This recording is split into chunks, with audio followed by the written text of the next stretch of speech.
Netcasts you love. From people you trust.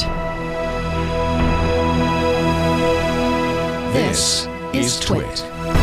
Bandwidth for the Tech Guy is provided by CacheFly. CacheFly.com. Hi, this is Leo Laporte, and this is my Tech Guy podcast.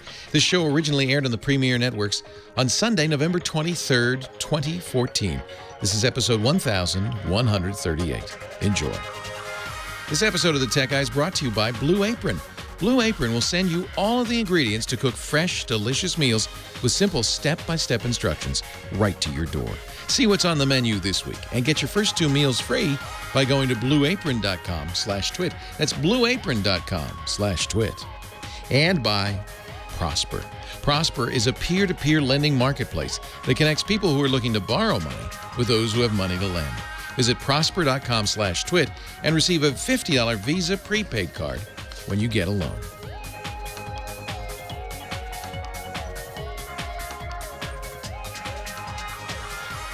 Well, hey, how are you today? Leo Laporte here, the Tech Guy, episode THX 1138 of the Tech Guy Show. Yes, 1138. That's 1,138 episodes. That's like a ridiculous number. How many? Heather Hammond, Phone Ranger, is here to answer your phones. How many shows did Dean Adele do? Do you know? He was doing 5 a week. For how many years? You were with him for 11 years? Killing me. Well, how many shows did I do? Well, you were there how many years? 11 years. Yeah. So 48 weeks. 48. Oh, you took 4 weeks off a year, huh? Yeah. That's nice. You need to take more. I ought to take more time off. So 48 times 5 is 240. So that's 2,400 shows in 10 years. You know, it's pretty good. You did, in 11 years, 2,640 shows. I'm catching up. That is funny. I never even thought of that, and now you're blowing my mind. Blowing your mind. I lived it, and yet you're blowing my mind. So I'm a punter. It took me 10 years to do 1,138, almost 11. Right, but see, but I only do 2 a week. But you're doing 3 hours. But there are far more sick people than there are sick humans than there are people with sick computers. Not actually far more, somewhat more. They needed Dean more than they needed me, let's put it that way. 8888 Ask Leo, that's the number to call. You'll get that nice person over there on the other side of the glass. Heather Hammond's going to answer the call, groom you for your appearance on national radio. Make sure you're looking sharp and your question is equally sharp. We could talk about anything with a chip in it. Photography. In fact, our digital photographer joins us in an hour and a half to answer questions and talk tech. We could talk about computers, I guess, and the internet. I think we mostly do computers still. I thought by now we'd be off that because tablets, smartphones, those have kind of taken over, haven't they? Well, we talk about those too.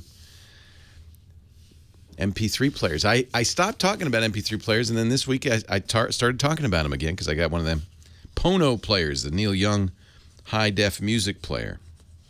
So for a long time, iPods were just, you know, there was nothing to talk about. But now there's something to talk about. But mostly it's smartphones. I'm sitting here looking at like 6 smartphones, trying to decide what's the best smartphone of the latter half of 2014. And you know what's great? I can't. That's good. That means they're all so good that you can't take any off the stack. I've got the iPhone 6 Plus here. I've got the Droid Turbo, which is Verizon's version of the Moto X. I've also got the Moto X, the Galaxy Note 4 from Samsung, and I just got the new Nexus 6, Google's latest phone. One thing I know for sure, I mean, none of these are smaller than 5 inches. Most of them are nearer to 6 than to 5 inches, including the Moto X, which is 5.96 inches. That's giant. Not the Moto X, the Nexus 6. They all sound like science. They all sound like they belong in a science fiction novel. Spacecraft names. I've got a Droid Turbo. Well, I've got a Nexus 6. My Moto X can beat both of you. 8888 Ask Leo is the phone number. 888-827-5536. Talk about anything on your mind, anything to do with digital technology. 8888 Ask Leo. I don't know whether to be happy or not about the fact that Congress decided this week not to pull back the NSA even just a little bit. At stake in the Senate was a bill that would have stopped the mass gathering of phone records. It's funny, the NSA has gone from denying it to fighting a bill against it in Congress. If you don't do it, then why are you worried about that bill? I guess they do it. They gather people's phone records, all of our phone records, and store them for several years. That's why they're building that giant facility out in Utah, that giant place. It's all about data storage. They say, well, you know, we don't look at them. We just store them. It's like your grandma's basement. There's stuff, there's your action figures and your baseball cards. Nobody's looking at those. They're just stored there. Unless you do something wrong, then we got you. Well, we were hoping that this all comes from the Patriot Act and from the terror, the legitimate terror that struck us after 9/11. But you know, it's one thing to be afraid; it's another thing to give up your civil rights, your liberties. And apparently, we can't look to Congress to protect our civil liberties. Frankly, the question is, can you trust tech companies to protect your civil liberties? You know, how compliant are they with the government? And they have to if the feds come to them. In fact, if the feds come to them with something called a national security letter and say, we want to know everything there is to know about Leo Laporte, but in this national security letter, they could specify you may not tell him or anyone else that we're doing it. It's secret, and it's approved by a secret court. Yes, just on the face of it doesn't sound good, does it? Secret. Tech companies say they don't like it. In the past, the phone companies especially have been quick to jump on it and say, yeah, whatever you want, sure. Anything, we'll be glad to help. No one wants to be seen as soft on terrorism. I understand that. Not Congress, not the phone company, not Google, Microsoft, or Apple. But it's starting to hurt them. Brazil just turned down a several billion-dollar contract for Boeing airplanes to protest NSA spying. Germany's doing the same. A lot of countries won't do business with U.S. companies anymore. The EU actually is saying Google ought to be broken up. We don't trust them. So what are the companies doing? They're responding. I don't know how willingly. They pretend it's willing. Oh yeah, we want to protect your privacy now. Because everybody knows now that they weren't. Oh yeah, no, we're going to do that.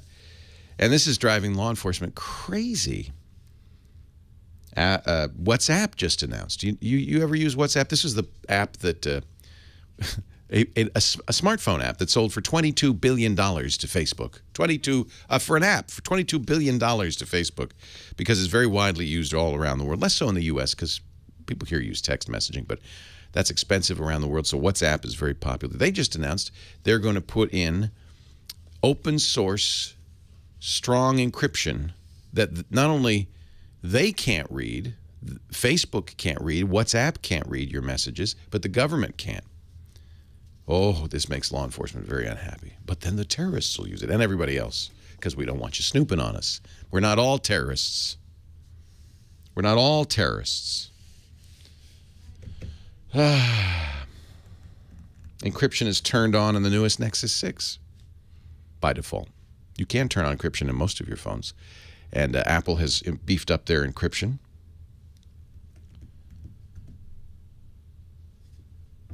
Now the United Kingdom, the government, GCHQ, the government spying organization in the United Kingdom, is forcing internet service providers and mobile providers to retain information that links your relatively anonymous internet address with your name for 12 months. This is part of their anti-terrorism and security bill, which would no doubt become a U.S. bill as soon as that passes. The legislation, they asked for companies to retain data about people's online conversation. Now imagine this, your internet service provider or your phone company, retaining everything you do online, conversations, social media activity, your phone calls, all the text of your texts for 12 months. Fortunately, that part was turned down by the British Parliament, but But they did approve the retention of IP addresses and names. That's pretty much all you need. Because at some point along the way, British spies, the American spies, all the spies, get all the information. At some point, all they need to do is say, well, who was that address? Because we know everything he did. The ISP says, oh, that was Leo. Ah, gotcha. Wow, what a world. 8888 ask Leo. Leo Laporte, the tech guy. The bill is aptly named.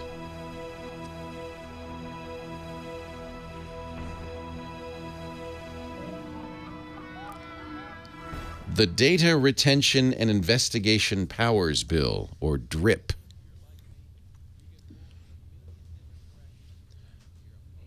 And of course, just like the Patriot Act, rushed through Parliament. I don't know whether you actually should be more worried about hackers or the feds.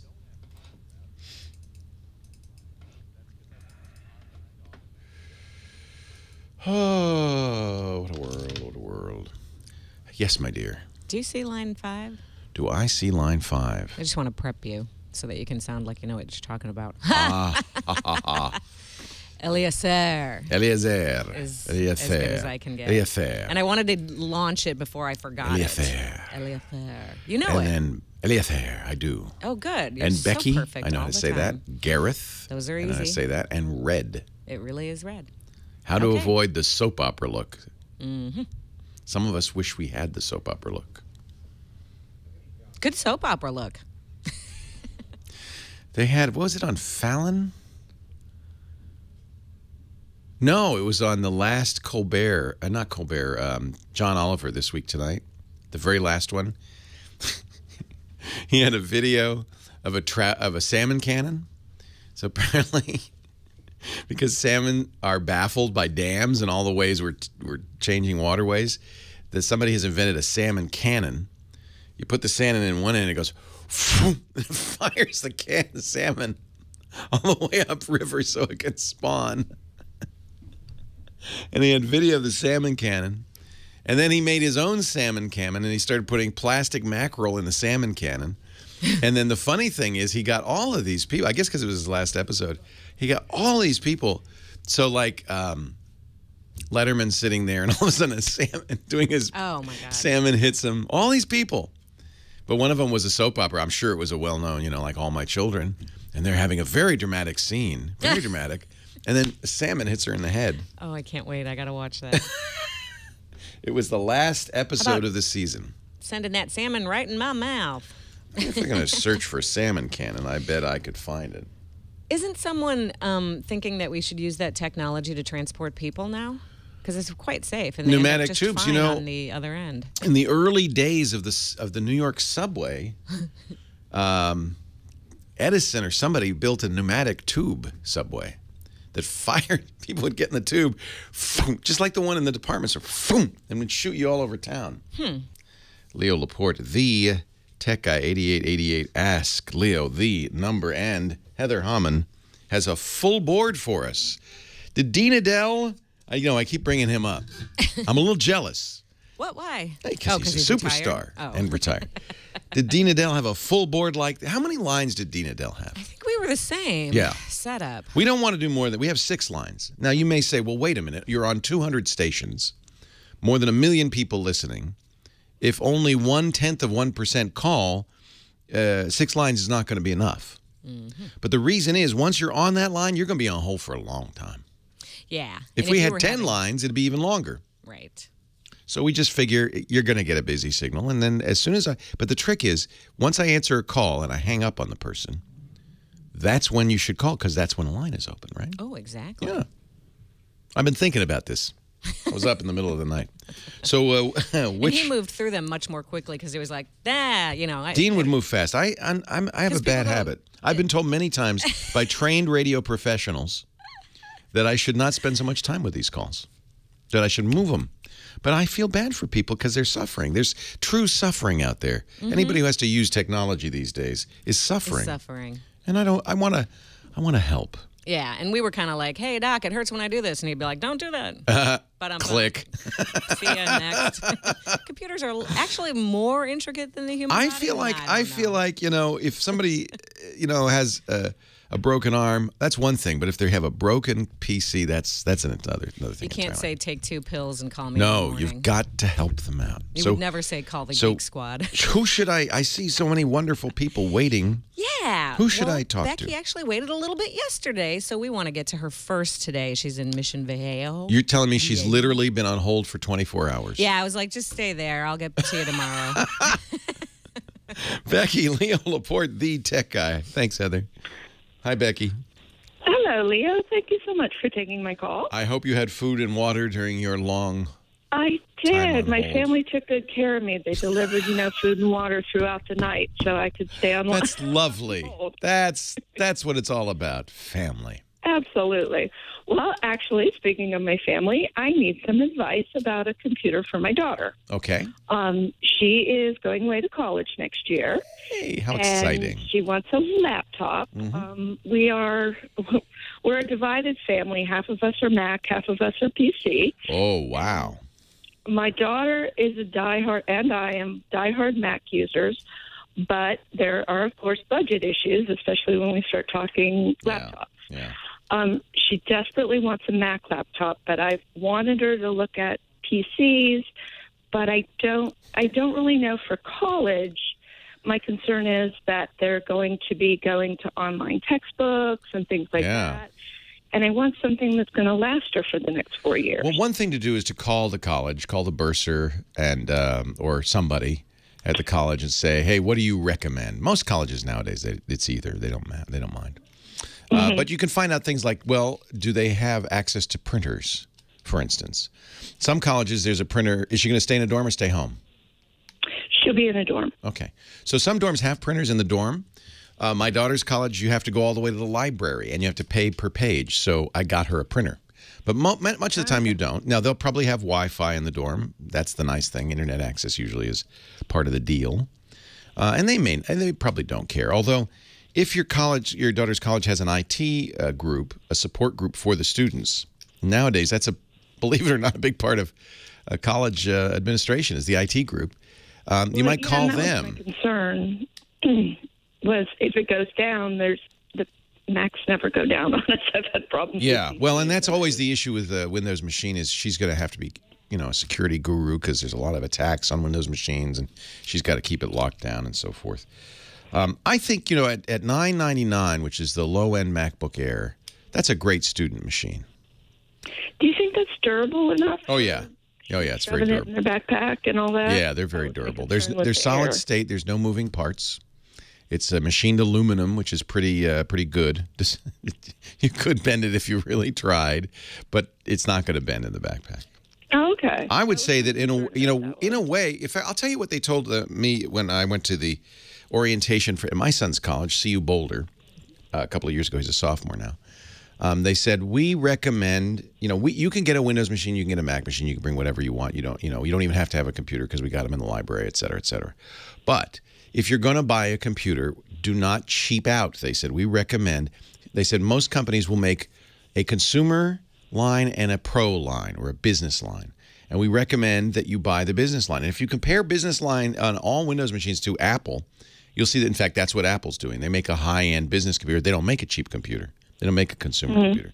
So that's why Apple's look more expensive. But if you compare a good Windows notebook, like let's say the Acer S7, that's $1,400, comparable to a MacBook Air. So if you compare, I think you're going to see that Apple isn't as overpriced as it feels. However, I understand you're paying tuition. Like, believe me, I got 2 kids in college. I know exactly how you feel. So you could get a Windows machine. It sounds like your daughter is going to suffer because of that. She doesn't want Windows. No, she doesn't. Yeah, I think the low end aluminum MacBook Air. It's only 11 inches. It's a small screen. Might be worth going. You're near an Apple store. Going over to the Apple store and just comparing the 11 and the 13. But I would compare the two. The 13-inch, which is what I use, Has some nice advantages. It's got 12 hours battery life. It goes and goes and goes. It goes all day for her. She can take it to class, take it to the library, and doesn't have to charge it until she gets home at night. It has a nice screen. It's not a Retina display. That's fine because it keeps it fast and inexpensive. And there are no moving parts. Okay. So that makes it more durable. I think it's more durable. If you bought a $500 Windows laptop, that's not going to be durable. Mm-hmm. You should also ask the school for student discounts. Apple's usually only 10%, but it helps. Mm-hmm. Yeah, every little bit helps. Yeah. Well, Leah, and what's her major? Does she know? I mean, it's early to know. She's only a high school senior right now, but what? What's her major? What's she going to? She wants to go into special education. Okay.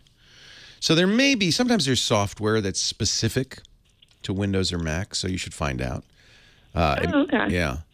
Sometimes, not always. I know my sister-in-law teaches speech, and there are some really interesting speech programs, but they're actually many of them are on the iPad. And most of them nowadays, almost anything will work on a Mac or PC. Yeah. Well, you will make her very happy because she's been lobbying hard. Yeah, yeah. And it kills me because, for the 13-inch MacBook Air with student discount, and you can get the base model, you don't need to get more, is $949. I think the saving $300 or $400 is probably going to cost you because it's just not going to last as long, and she's not going to be happy. 8888, ask Leo Laporte, the tech guy.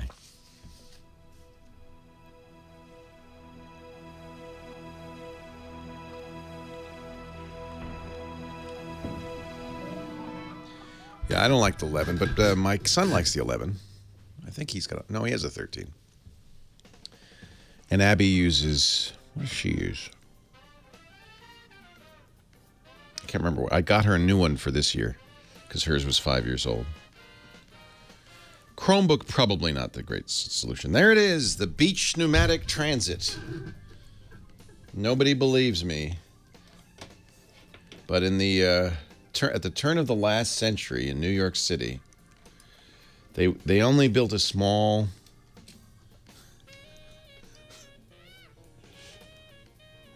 pneumatic tube subway.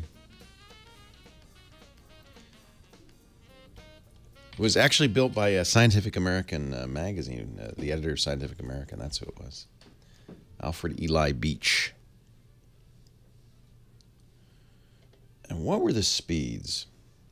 It was built in 58 days, went up Broadway, single track. I wonder how fast it went.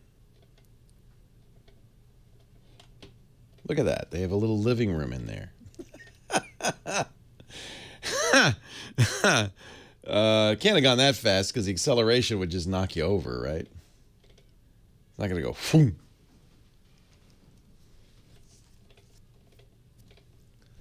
That is wild.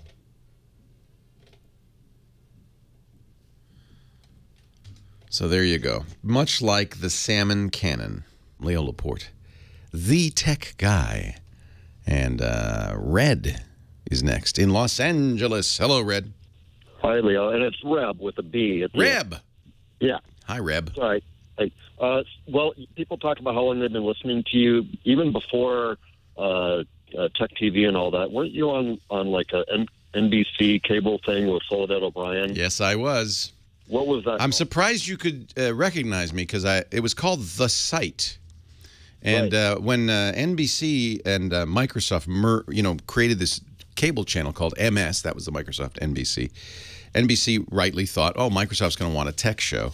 So we made a tech show called The Site. Soledad O'Brien was the anchor. And I was a virtual reality character because the executives at NBC said, yeah, you got a voice for radio. We're going to put you in a room, wire you up with sensors, and make you a virtual reality charter. So I was a character called Dev. I remember that, but I remember your name. And yeah, later on they let me on camera a little more. Once they knew the show was going to be canceled, they said, what the heck. Yeah. So I want to get help my dad get a TV, and I know that there are are images that look like, I've heard you talk about it, like plastic or soap opera effect, and I want to make sure we stay away from that. And I don't know what technology to avoid. Well, if you're going to get an LCD-based TV, and by the way, sometimes they say LED, that just means it's an LED backlit LCD. All of them are LED nowadays. There are very few fluorescent tube backlit LCDs. But if you're going to get an LCD, it probably will have this as a feature, which, good news, you can turn off on any of them. So I can give you the kind of long explanation of why they do this. LCD panels are slower than CRTs were, than plasma is, than OLEDs are. They take about 9 milliseconds, 7 milliseconds to go the dot on the screen from all the way off to all the way on to all the way off again. That's called response time. Slower response time means sports will look a little blurry, action movies will look a little blurry. You won't be as crisp as you'd like. So the manufacturers added a feature. They have various names for it, but what it is frame interpolation. They add extra frames. So a normal television picture is 60 fields or 30 frames a second. And even if you've got 60p, which most of the time you don't, it's 60 frames a second. What they do is they make it 120 or even worse, 240 frames a second. Now, there's no data for that. There's no picture for that. They're still only getting 30 frames a second. So they interpolate or make up frames in between. And what that does is it makes the picture look crisper, but it also makes it look, as you kind of described it, plastic, or sometimes we call it the soap opera look. It looks more like video than it does like television. And some people don't mind it at all. I think it's artificial, so I don't particularly like it. But in almost every case, you can turn it off. In fact, I don't know of any TV you can't turn it off. So you just want to turn off that 120 hertz stuff. Actually, I'm so bad. When I go over to somebody's house and I see this look, I'll secretly go into the menu and turn it off. Because I think it's annoying. It's not right. Okay. It's not right. Now, we are going to start seeing movies that are shot at, in fact, The Hobbit was shot at 48 frames a second. That's double the normal film 24. And we're going to even see higher frame rate movies. And sometimes people complain that looks, parts of The Hobbit, if you saw it in a high frame rate theater, look like too real. So somebody said Gandalf's staff looks like he got it at Staffs R Us. It's a plastic resin staff. And it probably is a plastic resin staff, but you never noticed it before because of lighting and the frame rate. And so movies, which have always had kind of this magical quality because their frame rate is so slow, are going to be at a higher frame rate. That makes them more realistic. But that just means people have to light them differently and think about it differently. It's just like high def. That's not what we're talking about here. What we're talking about on these TVs is really faking it. And yeah, I can't give you the name because every TV manufacturer has their own name for it. And so I had to, like I can't remember what Samsung, sometimes they call it like Smooth Stream or something. They have crazy names for it. But you'll find I know what to look for anyway. Yeah, you'll see somewhere you'll have a choice between 30, 60, 120, or maybe even 240. And you just disable that. Quick Mac question. Yeah. I have tried NAS network servers, and none of them seem to support, that I've found in reviews, support spotlight searches. And right. I want to know if you or the chat room knows of any NAS boxes that work with directly support Sherlock searches. Yeah. Yeah. I mean, sometimes that's just, I'll have to look up why it doesn't. Most of the time when you use a network attached storage, you share it via a Microsoft technology called SMB. And I would bet that the Mac can't do a spotlight onto an SMB mount. But if you could turn on AFP, the Apple File Protocol, it might be able to. So that's the first thing to do, is look if a NAS will support that. I know Netgear has just released updated Ready NASs that have specifically Mac support. So, okay, Netgear. All right. Netgear. The Netgear Ready NAS. I haven't tried them yet. They're sending me one, but as soon as I get it, I'll tell you. I've used those for years, and I'm sure somebody in the chat room will tell me other ones that do that. But right now, at least as far as I know, Ready Gear does. And you might try turning on AFP, the Apple File Protocol. Okay, that's great. I appreciate it, Leo. All right. Take care. My pleasure. Mike B in the chat room says, Samsung calls that frame interpolation, the 120 frames per second, Auto Motion Plus.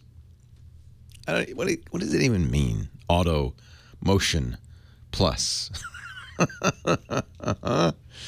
And if you know of other network attached storage devices that will allow you to use Spotlight to search them, in theory, if you've mounted a drive, even if it's on the network on your desktop, I would think Spotlight would search it. But maybe Apple turns that off just because network drives are slower than local hard drives. They don't want to tie up your machine indexing a slow hard drive. Eliezer in Florence, South Carolina. Hey, Eliezer, welcome. Hi, how are you? I'm well. How are you? I'm fine. I got a question about one of your sponsors. I'm actually happy with it, ProXPN. Yeah. Is there a way you can configure it by programs individually? Like, I don't mind, like I don't need ProXPN to watch YouTube, but if I'm going to surf the web, right, like banking and stuff like that, can I configure a browser with with the ProXPN settings and, another one without? Yeah, and I understand why you want to do that, because a VPN, which is what we're talking about, slows things down, because instead of going from your computer straight to yahoo.com or netflix.com, it goes through an encrypted tunnel to the VPN server and then to netflix.com, and that can slow you down because you're making an extra hop. So it's true if you're watching streaming video or listening to streaming audio, there are a lot of things. If you're doing Skype, you might not want to use a VPN. ProXPN does offer Windows and Mac desktop software. I know that. I don't think it allows you to say this program but not this program. Okay. But it does make it easier to turn it off and on.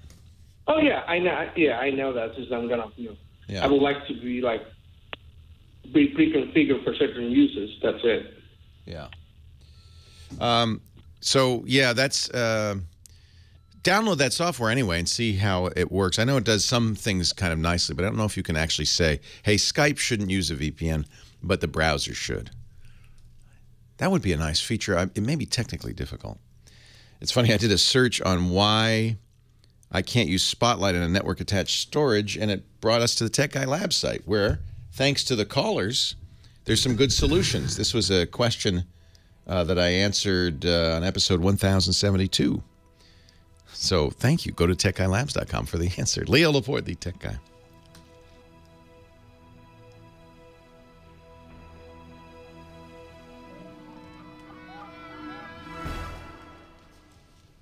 Looks like I've told you before, there's third-party software that will index, like Foxtrot Professional, but doesn't look like we were able to find. At least our audience wasn't able to find it. This is the same question, so that's kind of funny. That was last April. Lisa's just texted me that she's at the ball game. Must be a beautiful day today. Oh. Yeah. I have a checklist of things I have to disable on Samsung TVs today. Look at that. Now, are you in Cydia? You're an installer, a home theater installer. So he says Christopher over here. He says that he has a checklist on his phone of things he disables in Samsung TVs. Apparently, AutoMotion Plus is in 2 different places. It's even on my OLED, which I definitely don't want. Hello, welcome. Welcome. Oh, let's see. Here's...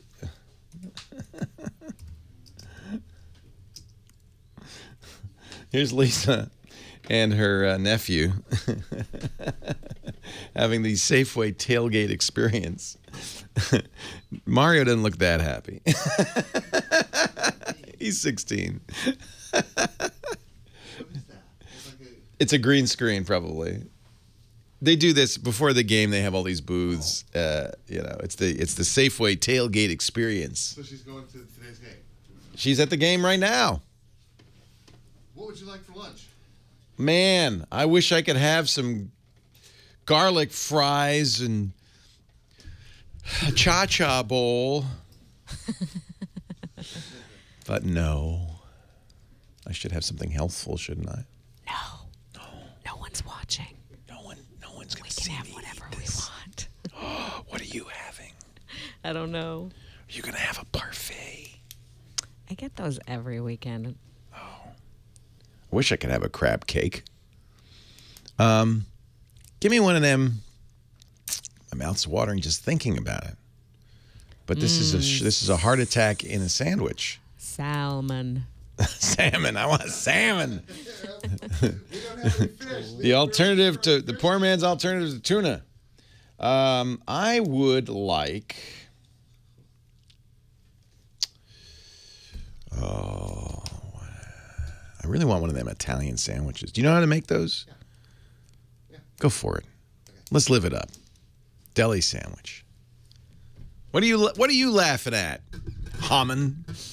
I think I was egging you on because You I'm were. totally being codependent. You're a and co. that You're a big sounds fat co. good You're to me, you're too. enabling my food addiction. I'm gonna yell at you when I have to go to the group. Leo Laporte, the tech guy. 8888. Ask Leo. Can you give me? So Christopher in our studio today is. We have a nice studio audience. Thank you for being here, everybody. Is a custom AV installer, and he has on his iPhone a list of how long is that list, Christopher? Like looked like 10 things you have. 10 things you have to. He says automatically turns off on all Samsung TVs, and one of them, of course, is that Auto Motion Plus. I'm sure, yeah. Like the energy saving dynamic contrast. Yeah, the dynamic contrast. You don't want it to. Do you? Are you a calibrator too? Do you? You're doing calibration, yeah. Yeah. We talked about that a little bit yesterday with Scott Wilkinson, our home theater guy, and it is. I'll tell you, he's calibrated my TVs, and it made such a difference. I have a Panasonic Viera Plasma, which is a very nice TV, and he calibrated that. But the Samsung OLED I have did not. He said did not need much calibration. It was, if you put it, you take it out of showroom mode, and he said it's pretty good. But it really, I don't think an OLED needs it, but maybe it does. It also had this Auto Motion Plus, and he left it on just a little bit, a little bit on. I don't know what that means. And then I tried turning it off and on, and it does make it a little bit more plasticky. But he said there's something going on with OLEDs that they need. He used a term, and I don't remember what it was, but they need a little help in the frame rate area. Gareth in Granada Hills, California. Hey, Leo, how are you? Gareth. I'm great. How are you? I'm a man in mourning. Oh, I'm sorry. What happened? Well, a couple of days ago, my house got broke into, and one of the big things that was taken was my camera backpack with about $2,000 worth of stuff. Oh, I'm so sorry. I have nightmares about that. Yeah. It's easy. They're small. It's easy to steal. You just grab the backpack and go. There you go. So I've been through all the stages. I've been through anger, grief. Now I'm in the position of seeing this as an opportunity. So I feel that I've got a budget of $2,000. Yeah. So you did have insurance. That's good. Well, yes, but the insurance deductible is that $2,000, so it doesn't cover it. Oh well. Is that all they took? Is just the camera bag? They took a little bit of my wife's jewelry, but that was paled in comparison. The easy to pocket stuff. Right. What did you have in that camera bag? Well, I had a Canon EOS 70D. Very nice. Very nice camera. Yeah, with the grip, all the attachments, and it all totaled up to about $2,000. Any of the lenses left behind? Nope, nothing. So you can really start from scratch at this point. Yeah, so what I'm looking at, as you know, the 70D was a cropped sensor, APS-C. Right. And what I've been looking at is an EOS 60, which is full frame. Yes, and very nice. Very nice camera. Right. If I look at that and I buy two lenses, that would probably take me up to about $2,000. But I wouldn't be able to get any of the attachments like the battery grip, any of the filters, those kind of things. So do you think that I'd be getting much better quality pictures with the 60 than the 70D? Oh, yeah. Once you go full frame, you never go back. What we're talking about is the sensor size, which is essentially the film in a digital camera. And a point-and-shoot camera, it's about the size of your pinky fingernail. It's very small. And as these sensors get bigger and bigger, they gather more light. It's not about the number of pixels. It's really about the amount of light that they can gather. For instance, I have a Sony A7S, which is a full frame. Full frame means the same size as a 35 millimeter negative, roughly. And the A7S is a full frame 12 megapixels, so it's not very many megapixels, but as a result, it's super in low light. So I think a full frame, you'll notice in the depth of field, for instance, one of the things that distinguishes professional portraits from amateur portraits, and you may not notice it until I tell you this, is that the person is in crisp, clear focus, but the background is kind of blurry. They call it bokeh. And the quality of the bokeh is something photographers often talk about. And a full frame Canon is going to give you amazing bokeh, and people will immediately say, you just got to be a better photographer. Now you're not, but that full frame sensor makes a big difference, especially in portraiture where you have something in the foreground and something in the background. Yeah, it'd be kind of good if I could have the two cameras side by side and take pictures and the bokeh. Oh, you'll notice. You'll notice. Yeah. You'll notice. Trust me, it's a big difference. And I think if you can go full frame, it's always a great idea to go full frame. But you'll never go back. The other reason you want to go full frame is from now on, all the lenses you buy will be for full frame sensor. That means those lenses are a good investment going forward. As the bodies improve, as the quality improves, you can upgrade those and keep the glass. Glass is forever. Right. Any other options apart from the 6D? Well, I'm going mirrorless, but if you don't mind the size of the Canons, I was a 5D shooter. I still have my 5D. Love it. And for some things, it really is better. But I like the compactness of a mirrorless system, and I use the Sony A7s now because they're very compact, but they're also budget busters. Right. Although the new A7 Mark II, which is coming out in the next month or so, is going to be, I think, list price $1,600, so you could get that in a lens. But I think you're a Canon shooter. You like Canon. I think the 6D is absolutely the way to go. It's an amazing camera. All right. Well, there you go. Thank you. In many respects, better than the 5D, although a lot less expensive. Yeah, if you're a digital photographer, photographers say it's as annoying to them when somebody says, "Wow, you must have a really good camera," as it would be to a writer if you said, "Wow, you must have a really good typewriter." Boy, that novel was so good. What typewriter did you use? That's silly, right? Photographers get a little bit annoyed, and you could take a great picture. In fact, I just saw a really interesting article. I'll see if I can find it. I'll put it in the show notes. A photographer compared shots from his iPhone 6 to shots from his big Canon 5D, and he dared people. Actually, I think it was a Canon EOS T5i. He dared people to tell the difference. And, you know, certainly at a smaller scale, I couldn't tell the difference. Couldn't tell the difference. They both looked amazing. So I think it is the case that the photographer is what really matters. However, if you're a good photographer, it's nice to have good tools. You know, the hammer doesn't build the house, but if you're going to build a house with a hammer, you should have a good one. And I think those are really excellent. I think you'd be very, very happy. Leo Laporte, the tech guy. Bruce is in Beaumont, California. Hi, Bruce. Leo, how are you today? I am well. How are you, sir? I'm so excited to get a hold of you before Black Friday because I'm upgrading my wife's cell phone. But she broke her Sony CyberShot, broke it. And so she wants one phone that takes great pictures, and I am platform agnostic. I don't care. Yeah, I think that while there are some things you can do with a CyberShot, like zoom, the camera phones on most of the modern cameras are remarkable. You know, I'll give you the three best. Everybody agrees, and I feel very strongly that the most pleasing photographs, you could argue about technical issues, but the most pleasing photographs come from the iPhone 6 and 6 Plus. Just gorgeous. Just gorgeous. The colors are great. They're just pleasing to the eye. Maybe a more accurate camera, certainly an excellent camera. The Galaxy Note 4 is very good. I would say in many ways better than the iPhone. And finally, the Lumias, the Windows Phone cameras, particularly the 1520, those three are the best camera phones out there. So pick your operating system, then pick your phone. Leo Laporte, the tech guy.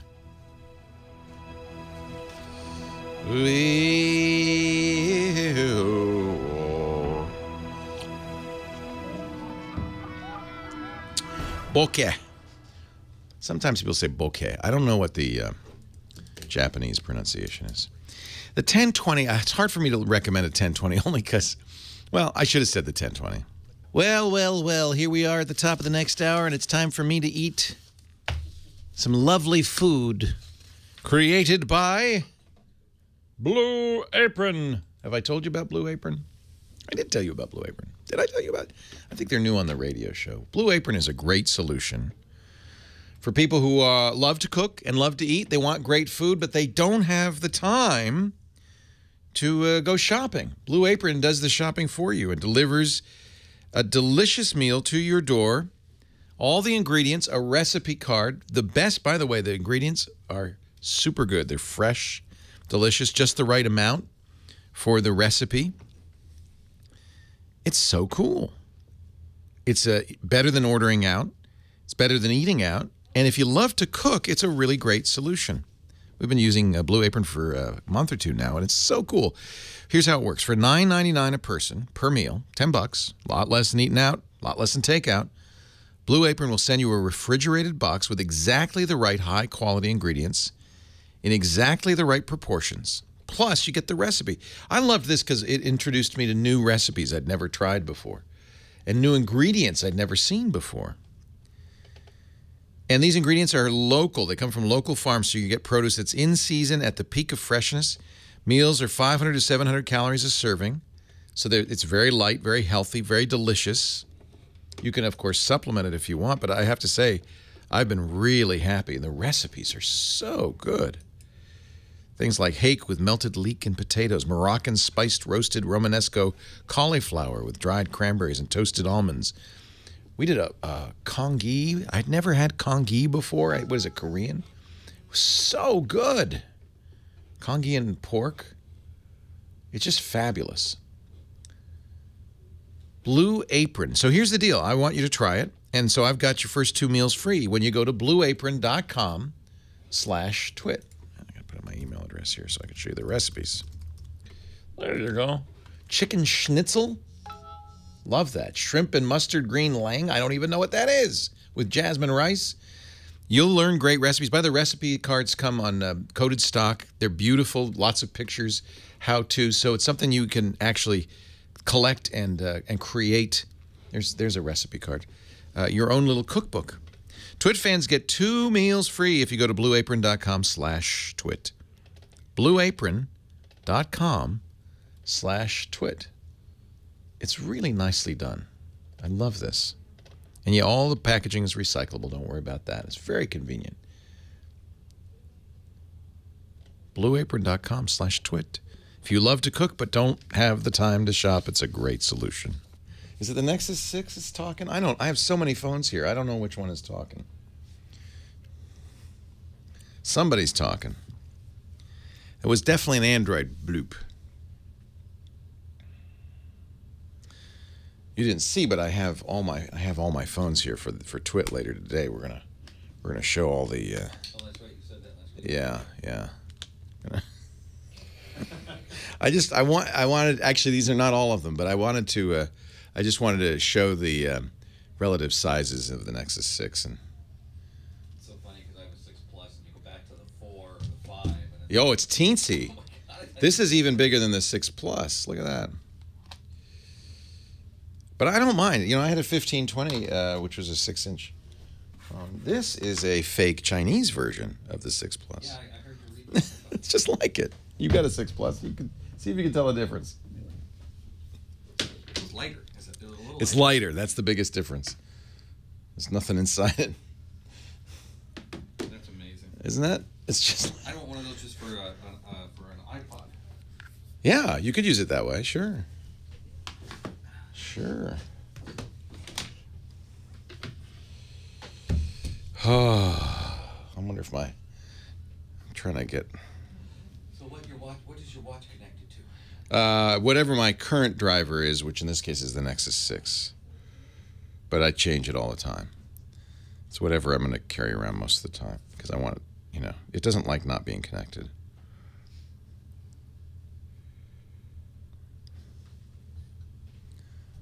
No lollipop for you.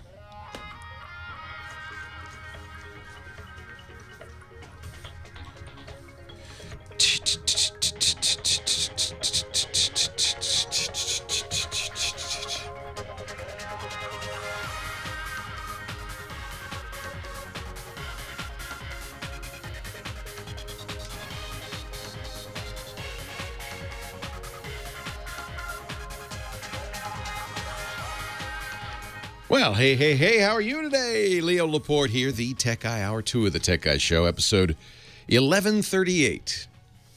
This show will be in THX. That's just a little Lucas in joke there. His first movie was THX 1138. 8888 Ask Leo, that's the phone number, 888-827-5536. Toll free from anywhere in the U.S. or Canada. I was just, it's probably illegal to even touch this. I was just showing one of our visitors. He has an iPhone 6, and I said, Mark, let's take a look at this and compare it to your iPhone 6. This is not an iPhone 6, but it looks just like it, even down to the Apple logo on the back. Although I'm told that when the fellow who bought this for me, or didn't buy it for me, but he bought it and brought it to me and showed it to me, I was told that it doesn't say iPhone when you buy it. You have to go across the street, and there's a guy who then stencils it on, no charge, because he's got a deal with the guy who sells it. What's interesting is it looks just like an iPhone. It's even got the same wallpaper as an iPhone. So, you know, as you look at it, it says slide to unlock. It feels like it's an iPhone. Enter passcode. I don't know what the... he forgot to tell me what the passcode is. But it's not an iPhone. And it's not running iOS, it's running Android. And Android's skinned to look just like iOS. So it looks in... The only way you would know maybe that it's Android is when you press the App Store, you get the Android App Store, not the Apple App Store. And these are very popular in China because they cost literally 1/10 as much as an iPhone 6 Plus. The iPhone 6 Plus is about $1,100 in Beijing. This is $111 in Beijing. And it's a status symbol. Even $111 is a lot of money, and only the richest few can afford $1,100 for a phone. So if you're carrying this around, you go to a meeting and you sit down at the table and you put this on the table, it carries a lot of status, and nobody's going to examine it closely enough to know that it's not an iPhone. You might know, but nobody else is going to know. The clones coming out of China are really amazing. He showed me an iPad clone. That even uses the same part as an iPad, the same screen as an iPad. Looked identical. Now, I don't think they're trying to, maybe they are trying to get these in the U.S. to sell as counterfeit, but you should probably be careful because you really you don't want this, and you certainly don't want to pay $800 for this, so you should be aware of it. But I think it's primarily for the Chinese market, and I know the iPad clone was. Although Nicholas, the fellow who brought me this, said, watch out because these Chinese companies are able to make these iPad clones very cheaply. They're running Android. They don't even pretend to be an iPad. But he says he expects this year, 2015, the next year, I guess, we'll see many of these flooding the United States market. And effectively, Android tablets, and we've already seen them, but they'll look exactly like an iPad in form for $100 and less. So this, and you know, I think it's the case that these expensive phones that we're buying, well, for one thing, you don't see the price because the cell companies, excuse me, I move my, I squeak a little now. I'm getting old. The cell phone companies subsidize these, so you usually don't pay more than $200 for your new phone. But if you bought it unsubsidized, $700, not unusual. $800, not unusual for a high-end smartphone. They don't cost that much to make. These are very high margin items. An iPhone might cost, you see people estimate maybe $150, $200 at most. At most. The rest is profit. 8888 Ask Leo. So be careful. Make sure when you're buying it, you buy it from a reputable dealer, not some guy on the street. And I think the easiest way to tell this isn't an iPhone 6 is it doesn't weigh as much. That, and if you can, launch the Play Store. That'll tell you something too. 8888 Ask Leo. That's the phone number. Richard is on the line from Hacienda Heights, our next caller. Hi, Richard. Hi, Leo. Welcome. How's it going? It's going good. How are you? The Dr. Dean. The Dr. Dean of technology. Listen, I have a Verizon modem that's giving me trouble. I'm sure that that's what it is. I have to be able to hook up an Ethernet cable to the modem as opposed to using Wi-Fi only. And I had a guy out here yesterday. he got it to go doing basically what I've done in the past, which is release, renew, and reinstall, flush the DNS. And I'm at my wit's end on this because I got up this morning and sure enough, it's not working. I can't seem to get this to work, and I thought I'll call you. Yeah. The routers are kind of cheap computers, really, if you think about them. Wi-Fi routers are just cheap computers with radio transmitters and receivers. They've become a commodity product. And, you know, when you get it from Verizon or Comcast or AT&T, you're getting an even more commoditized product because these companies squeeze the companies that make these, and they're junky. Yeah. So cheap-looking unit, frankly. Yeah. Well, it is. So you have a couple of choices. I presume you've rebooted it by unplugging it. Oh, I've done everything. Yeah. That usually is the best way. Release and renew is a software way to reassign IP addresses, and maybe that'll work, maybe not. A couple of things you could do. I would call Verizon and say, this thing doesn't work, and can you give me a new one? I've done that. He gave me a new one yesterday, and it's still not working. Putting new computers on it, even, you know. So he did. So when the tech was there, he did replace the unit, but it failed quickly. No, it worked fine, but I tried my best to make it fail, and it failed overnight, like it always does. Like something's hijacking it, but well, I'm going to presume that it's not the modem part that's failing, but the router part that's failing. Okay. But I may be wrong on that. And you can tell the diagnostics will let you know. If you look at the front lights, you can see there's probably 4 or 5 lights on there, and one of them says I'm talking to the cable company. Another one says I've got internet access. If those are lighting up properly, then it's probably the modem is probably fine. And what I would suggest is just don't use the router. Get your own better quality router, and then connect that with Ethernet to your modem. Just use the thing, the junky thing. What is it, Action Tech? I'm trying to remember what Verizon uses. Get the junky thing. I see. So you want me to get a router to connect to the modem that he replaced yesterday? Just use it. Just use the modem part. Then I can hook up my Ethernet cable. Yeah. So, and what you'll have to do is tell the Verizon router not to route. Put it in what we call bridging mode. And that will then tell the router, look, I just want you to be a modem. Don't do any Wi-Fi stuff. Don't do any NAT, network address translation. That's what a router does. Right. Don't be a router. Just be a modem. I'm going to provide my own router.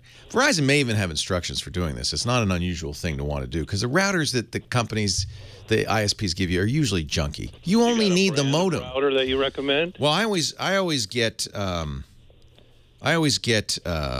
routers. They're more expensive, but I find that they're just reliable and robust. However, they're like $180. They're not cheap. Whoa. Yeah, I know. But remember, you're buying these commodity routers, these Linksys routers for $40. And they're not great. Netgear's, I've used Netgear a lot, D-Link a lot, like them. Buffalo makes some good stuff. But I always just buy Apple because I figure I'm going to have it for 3 years. It costs $100 more, but spread out over those 3 years, that's not so much. But in my mind, the way it's been with just the way it's set up now, it's been working forever. Why do I have to do this at all? Are you saying it's just because the Verizon hardware is cheap, junky hardware? But the Wi-Fi works fine. Well, wait a minute. I thought you said the Wi-Fi didn't work. No, the Wi-Fi works fine on everything. I have to have the Ethernet work. Ah, interesting. The cable.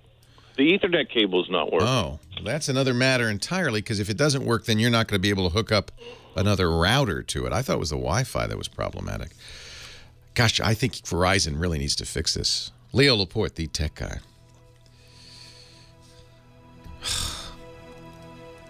I misunderstood. Hold on a second. Don't go away. I misunderstood. So what you're saying is that you can use it as a Wi-Fi router, but you can't use it as a hardwired router.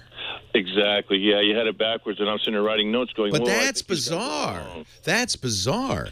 Yes, so it is. it's got to be, and they put a new unit in. I presume you've tried different cables. I'm just using a modem. I don't have a router at all, and I don't have. Well, you do have a router. You do. Right. Okay. But It has to be a router in order to let you use multiple computers. So that's what they do. They have modem routers. okay. So that's yeah. and you definitely need the modem because you can't just understand what's. Is it a DSL or a fiber product from Verizon? Is it FiOS or it's DSL. DSL? So you need a DSL modem. Yes. I would ask Verizon, can I buy my own? Because then what you can do, and sometimes I've done this with other companies before. They say, yeah, but because you're paying a rental fee for that crap. Yeah, I am. So one thing to do is say, first of all, they've got to fix it. You're paying $5 or $7 a month for it. Yep. They got to fix it. It sounds like that's weird. So you got a new one, and the Ethernet didn't work again. No, and I tried 3 different computers. I took a brand new laptop. But the Wi-Fi works fine, and you're getting the internet and everything. Yep. And it worked fine on the old modem, too. It worked fine on the old modem also, and now I go, okay, let's put in a new modem router, and same problem. I tried different Ethernet cables, of course. All right, so I've done all that. Here's the thing. You have to use a modem to interpret the DSL. It used to be we could plug directly into DSL, but those days are long gone. You need a modem. And that should come from Verizon. But Verizon is legally obligated to let you buy your own gear. So one thing you could do is get your own DSL modem. I think Verizon should keep replacing it until it works. I mean, it just needs to work. Yeah, well, we're kind of fighting with the guy a little bit. I wouldn't say fighting, but... Well, he got it working. That's the worst thing. Yeah, he got it working. So I say we just fight with Verizon for a while, and if it push You've tried it with not only different cables, but different computers, right? 3. Okay. So it's not the cable, and it's not the computer. Right. It's got to be the Verizon router. Now, that's a router, by the way. When you plug Ethernet into that, well, it may not be. Okay, actually, that's interesting. So you have Wi-Fi on it, though. It has an antenna. It does Wi-Fi. Yeah, it's coming through. And is there only one Ethernet port you could connect to? There's the one that works. No, there's 2 others. Okay, and you've tried all of them. Well, I haven't. I've only tried 2 of the 3. Okay. I guess we could try that. Try the third one. Okay. I'm wondering, there's an uplink cable and there's a WAN cable or LAN cable. You want to use the LAN port, not the uplink port. Right, LAN, not uplink. Yeah. Boy, this is a puzzling thing because the router is working. Otherwise, Wi-Fi wouldn't work. Yeah, it really is strange, and it's worked for years. And all of a sudden, now I can't get the Ethernet cable to work, and that's why I called you. I'm like, this is beyond my pay grade. And do you see the link light go on the modem when you're connected? I'm sorry. I'm so sorry. What was There's that? a little light, a little green light. Yeah. Usually it's next to the Ethernet port, but it might be on the front. It's the link light. Oh, yeah. Those lights on the link in the back of the computer lights up, and the link on the, we'll call it the modem lights up. Okay, yeah. so you're getting a link. Well, wow, that's really weird. That means the hardware layer is working. You're getting a link light. Right. Yeah, that's what I keep thinking. I keep thinking it's Verizon's, whatever's coming into this thing is the problem. What? He's tried different cables. Yes. I definitely did that. And you've tried different machines. You know, the machine is set not with a static IP address, but set with DHCP. I'm sure the installer looked at that. Yep. Did he try it with his laptop? Nope, he did not. But he got it working, though, remember? Bizarre. Hey, I got to run. Maybe somebody will help us on the chat room. That's a bizarre one. Well, now we have a real mystery. I spent a little more time talking to Richard about his Verizon modem. I had misunderstood. His Wi-Fi works fine on his Verizon modem/router. Everything's working fine. But when he plugs a computer in via Ethernet cable, hardwired, he gets the green link lights on both ends. That usually means it's working. He's just not getting internet. I don't know what's wrong. That's a tough one. That's a tough one. In fact, the installer came out yesterday, got it working, and now it doesn't work again. I don't know what's going on. It's a ghost. You want to go in those settings and make sure everything's turned on. I can't. You tried different computers and different cables, so it's really interesting. Something's going on, but I don't know what. Maybe if I could walk in the door and look at it. Sean is in Dana Point, California. Hi, Sean. Leo Laporte, the tech guy. Hey, Leo. How you doing today? I'm well. How are you? Good, good. Okay, bear with me because I'm not too techy, but I recently purchased a new underwater video camera. Oh, fun. Yeah, it's designed for fishing. It's called a Water Wolf underwater camera. It just came out.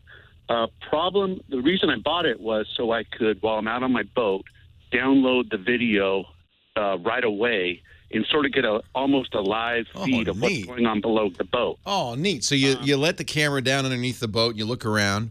It's a live feed? Well, no, it's not a live feed. It goes onto a micro SD card. So you pull it up, and then you put it in your laptop? Well, yeah. Here's the problem. And it's actually designed to go on your fishing rod, so when you throw your lure out or troll it, you can actually watch the fish hit the lure. Wow. It's sort of a neat concept. Problem is it records in a .mov. Right. Okay. What I want to do is I want to have my iPad, though, on the boat, not my laptop, and be able to download it straight to my iPad. Well, the good news is the MOV format is compatible with the iPad. That's a QuickTime format. Oh, because you need the camera connection kit. Okay, I did. I have the SD card reader kit reader. Yeah. When I plug it in to my iPad, it says this operation cannot be completed. Oh, yeah. An iPad really isn't designed to do anything useful. Yeah, I know. It's designed. I mean, throw it in my backpack and I can. Yeah. No, I don't blame you. I don't blame you. I know I can download it onto my PC. Yeah. And convert it to an MP4 and then redo all that. But I'm trying to find a way to download it straight. I'm watching the YouTube video for the Water Wolf. That is so cool. Yeah. That's better than the Bass Hunters or whatever. This is cool. Yeah, exactly. You can make your own TV. Yes. And I know somebody told me there is a way to convert it on the iPad, but I just the issue is getting it to the iPad. And it's funny because that's a format the iPad should understand, although it may be a non-standard MOV. So it's a little weird the way video works. There's the wrapper, but inside the wrapper there's video that's compressed, and it can be different formats within the wrapper. So the wrapper MOV only tells us that it's a QuickTime wrapper, as opposed to AVI, which is the Windows Video wrapper, or Matroshka MKV, and the various wrappers. But inside, it may be that video is not compressed with something that the iPad understands. The iPad's fairly limited. Okay. And so you went and you got the Apple camera connection kit, right? Yes. You didn't buy some third party. This is an Apple brand. No, this is an Apple. And is it a 30-pin or a Lightning connector? It's a Lightning. Okay. So it plugs into the Lightning connector, and it's got an SD slot. You take it out of the camera, you plug it in, and the iPad goes, huh? Yeah, this operation cannot be completed. And it downloads, when you go to the camera roll, it has something that's been downloaded. It's just a white screen with a little... it might be, if you got a different program for the iPad, it might be able to read it. The program that reads the most things is VLC. Okay. And Apple banned it for a while, but I believe it's back. Okay. So try downloading VLC from the App Store, and then launch VLC, and then plug in the SD card and see if that works. The problem is that the iPad, it's no user serviceable parts inside kind of thing. Yeah, I know. You're really limited on what you can do. And it's funny that Apple didn't really want people to use VLC, because one of the things VLC does is let you look at other video formats. And Apple didn't like that. But for some reason, maybe they got wise, or maybe the Department of Justice got a hold of them, but they let it back on the App Store. Okay, well, I'll try that. I know I have VLC on my PC, and that's... Yeah, well, you're familiar with it then. Yeah, it's the ultimate... It's kind of like the ultimate Swiss Army knife for video. Yeah. It'll read anything. Okay. So open it first and then plug in the SD card reader. Yeah. The other thing you could do is there are wireless SD card readers. There are, Wi-Fi. There are Wi-Fi hard drives that have SD card readers. There are intermediate ways that you could get it into the iPad. Oh, okay. So I've never heard of Seagate and a couple other companies make hard drives that have Wi-Fi. They're like little Wi-Fi access points, but the iPad can see them and see the video on there. And if you could get the video into it, and some of them I think may have SD card readers, and you get the video into that, then you could see it on the iPad. Okay. All right. Well, I will try that then. All right. Thanks for the call. They're telling me Apple did not ban them. VLC banned themselves because there were license issues. I'm not surprised. VLC can do all sorts of things that are probably quasi-illegal, like open DVDs, things like that. So apparently they had to fix the license, but they got it back on the Apple Store. So that's good. The issue really is he doesn't want to bring a computer with him. He just wants to bring that lightweight little Apple iPad. But iPads are funny things. They do what they do and not much else. And they don't do everything a computer does, obviously. This is a cool little thing. There's a YouTube video on this if you want to see the water wolf in action. You put it on your fishing rod and you can watch the poor fish get hooked. Or get eaten by another bigger fish, it looks like. 8888 Ask Leo. Evan Dunn in our chat room. Our producer Jason says there's a program for the computer called Walt R that will convert and upload video files to your iOS devices. That's not going to solve the problem, though. He doesn't want to bring the computer on the boat. 8888 Ask Leo. That's the number. I think Chris Marquardt, our photo guy, I think if he's back from his journeys, will join us right after this. Stay right here. I don't know. Maybe not. I think someone's saying no, Marquardt. They're saying he's not here? He sent me, I should check my email. He's in Africa. I know he's in Africa, but he's not back? That doesn't mean he can't be on the show. Well, maybe it does. He sent me pictures. Chris said he'd be back on the 30th. He's in Ethiopia, but he won't be back. Okay. Here's some pictures from Chris Marquardt in Ethiopia. There's two boys and a goat. Aw. Aw. Oh, look at her hair. Aw. Aw. But does he have a lion selfie? No. He has a cool. gazelfie. Gazelfie. There's a gazelfie. Hey, I made up a good line for people's Christmas cards. Have your selfie a merry little Christmas. Oh, that's good. And you can send a picture of yourself. With elf ears. With elf ears. It's a we took elfie. You weren't here for our Christmas card. Oh, poop. Maybe I'll Photoshop you in. I'll lay down and you can just put me down in the front. Jason already's there, I'm sorry to say. Somebody took your lie down seat. There's Jason, our newest employee. It's a little distorted with the wide angle lens. I don't know. You need to send out a video card with a drone flying over everyone. We need a drone shot. Effin Dunn says he's mad that they made him lie down.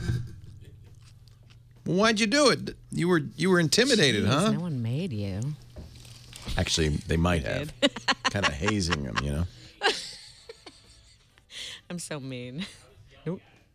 Burke said he yelled at him. Oh, yeah. Ozzy should be in the picture.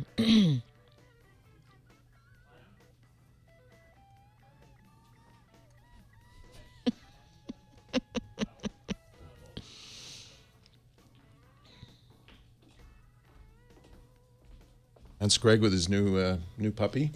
Greg has a new puppy. Look how handsome these guys are.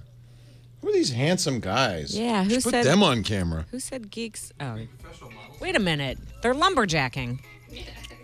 That's our lumberjack family. Leo Laporte, the tech guy. Jason's on the line from Newport Beach, California. Hi, Jason. Well, good afternoon to you, and thank you so much for taking my call. It's my first time, my compliment to your associate. She made a comment that I should make it brief. I apologize. It's my first time, once again.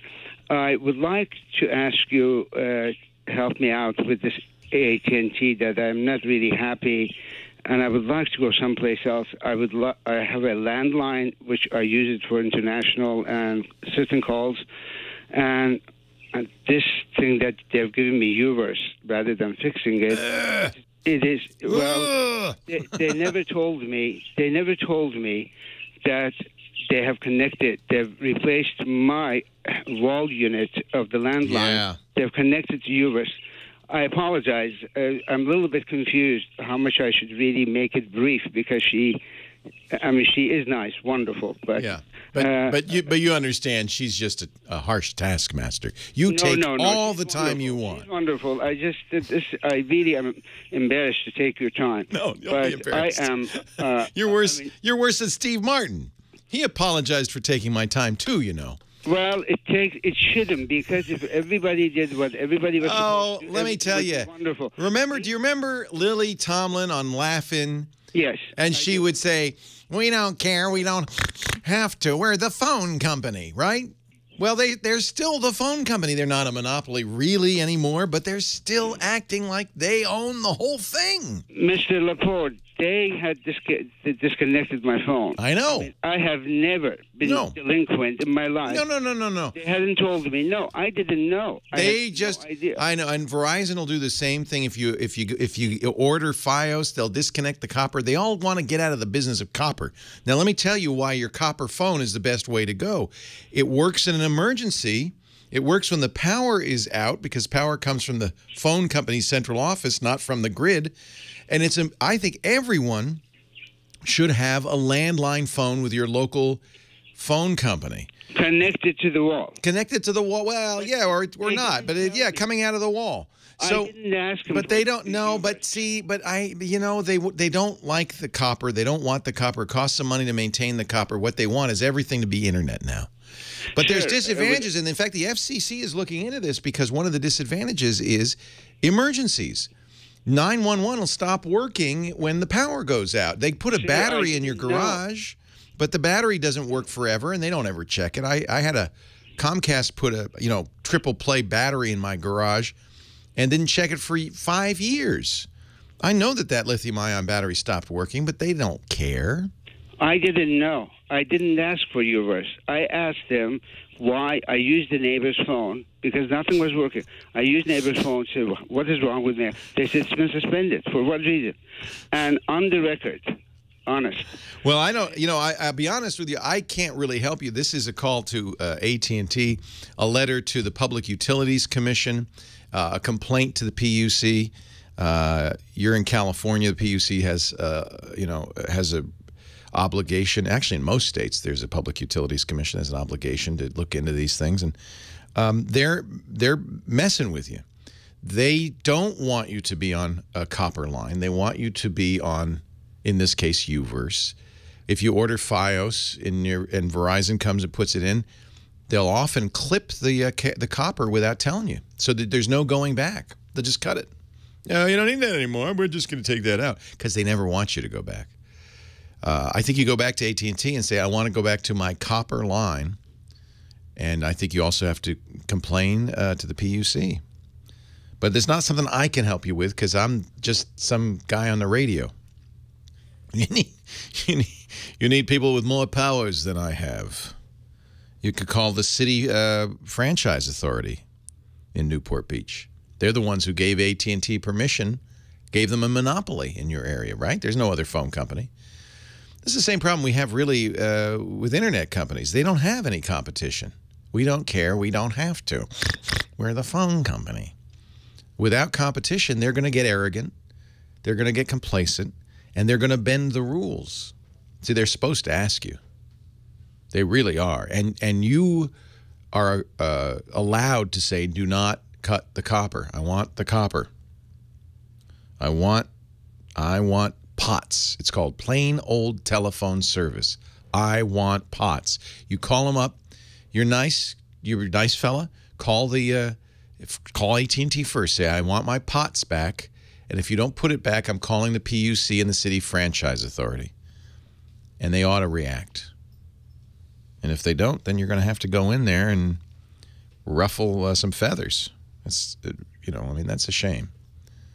And if you do order one of these new triple play bundle things, or, you know, phone plus internet, be very careful. And I would be very clear when the installer's there, do not disconnect the POTS line. I want to have a POTS line. And you do want to have a POTS line for emergency. My mom, 83 years old, lives back east, terrible snowstorms. I said, Mom, you have to go down to Radio Shack, get a one of those old phones. It could be a Princess phone, but not that plugs into the power, that just plugs into the wall. That's it. That's what you need, because that will work even when the power is out. It will work in emergencies, and that's what you need. Otherwise, you're relying on a battery they put in the garage and never check again. And I don't think I think that's bad. They are required to give you service. That's their franchise. That's their mandate from the local government. And from the PUC, they're required to do that. So you call them and say, I want my POTS back. I want my POTS. And I wish you luck. Because you're dealing, you know, look at Comcast, Verizon, AT&T. They're all the same. The worst. The worst. Arnie in Atlanta, Georgia. Leo Laporte, the tech guy. Hi, Arnie. Hey, Leo. Nice to hear from you. I am a long-time listener and first-time caller. Thank you. I saw a recommendation that you and Russell Tammany made about the A7 and the A7S. Yes. We're kind of camera geeks. Cameras. He's a better photographer than I am, but we both love our Sony A7 cameras. Yes. I do own an NEX7, and I wanted to get into the full frame. Yeah, there you go. Revolution. How do you like the NEX? It's great, isn't it? NEX7 is great. Yeah. I mean, it's fantastic. I have a lot of lenses, and I have a Zeiss lens. It's an excellent camera, and I wanted to keep it, but I also want to get into the full frame camera. Because of the light, the low light. But anyway, I was just about to buy an A7S, which is my favorite camera right now. Love it. Exactly. But they did announce the A7 Mark II. Camera. Yeah. Exactly. The Mark II just announced, and B&H actually has a wish list that you can sign up for, and they'll give you an email when it comes in, a notification.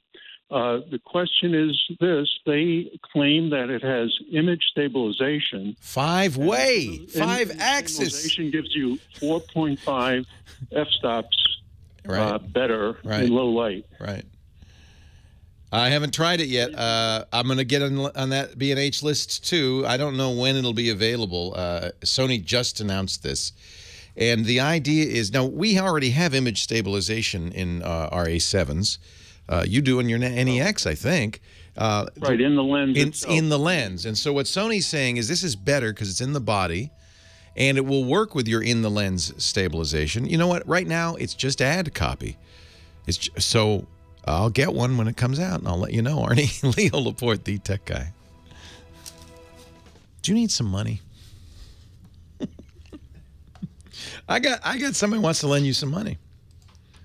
How about if you could get $35,000 in the next, 5 days? Be a good thing, right? So that's why Prosper is here. Prosper is this really cool, it's Silicon Valley's answer to the bank loan. They're what we call a peer-to-peer lender. They're not a lender themselves. They bring people who have money to lend with people who want to borrow. The nice thing is you don't have to put on a tie. You don't have to put on pants. You don't have to go to the bank at all. You can do it all from your screen. Go to prosper.com. And you can actually fill out a form. You don't have to give them a lot of personal information, just some basic stuff. And they'll give you a rate and how much you can borrow based on your credit. It will not affect your credit score. If you can get this information without affecting your good credit. Then you can decide, I got to tell you, this is a great way to borrow. You pay off those high-rate credit cards or fix up your house for the holidays, maybe start a business. Prosper's online marketplace is kind of a friction-free way to combine people who need money with those who want money to lend, who have money to lend. Don't put more debt on your credit cards this holiday season. Pay them off with Prosper. Check out your low rate right now, prosper.com/twit. Prosper.com/twit. And get up to $35,000 in just 5 days with a $50 Visa prepaid card, kind of our gift to you when you get that loan. Prosper.com/twit. The $50 Visa prepaid card is yours along with the loan. Prosper.com/twit. We thank them so much for their support. Frankie the Waffle says, all this time I've been wearing pants. Well, you don't have to. Only wear pants when you go to the bank, but you don't need to go to the bank. Leo Laporte, the tech guy. 8888. Ask Leo. That's the phone number. Yeah, image stabilization makes a big difference in cameras. We see them now. We're starting to see them even in smartphones. The iPhone 6 Plus has what they call OIS, optical image stabilization. It's hard to believe it works because it's essentially the lens is on like little springs inside the camera. Or the sensor, some part, I guess it must be the sensor, right? And the camera senses movement and moves the sensor in sympathy.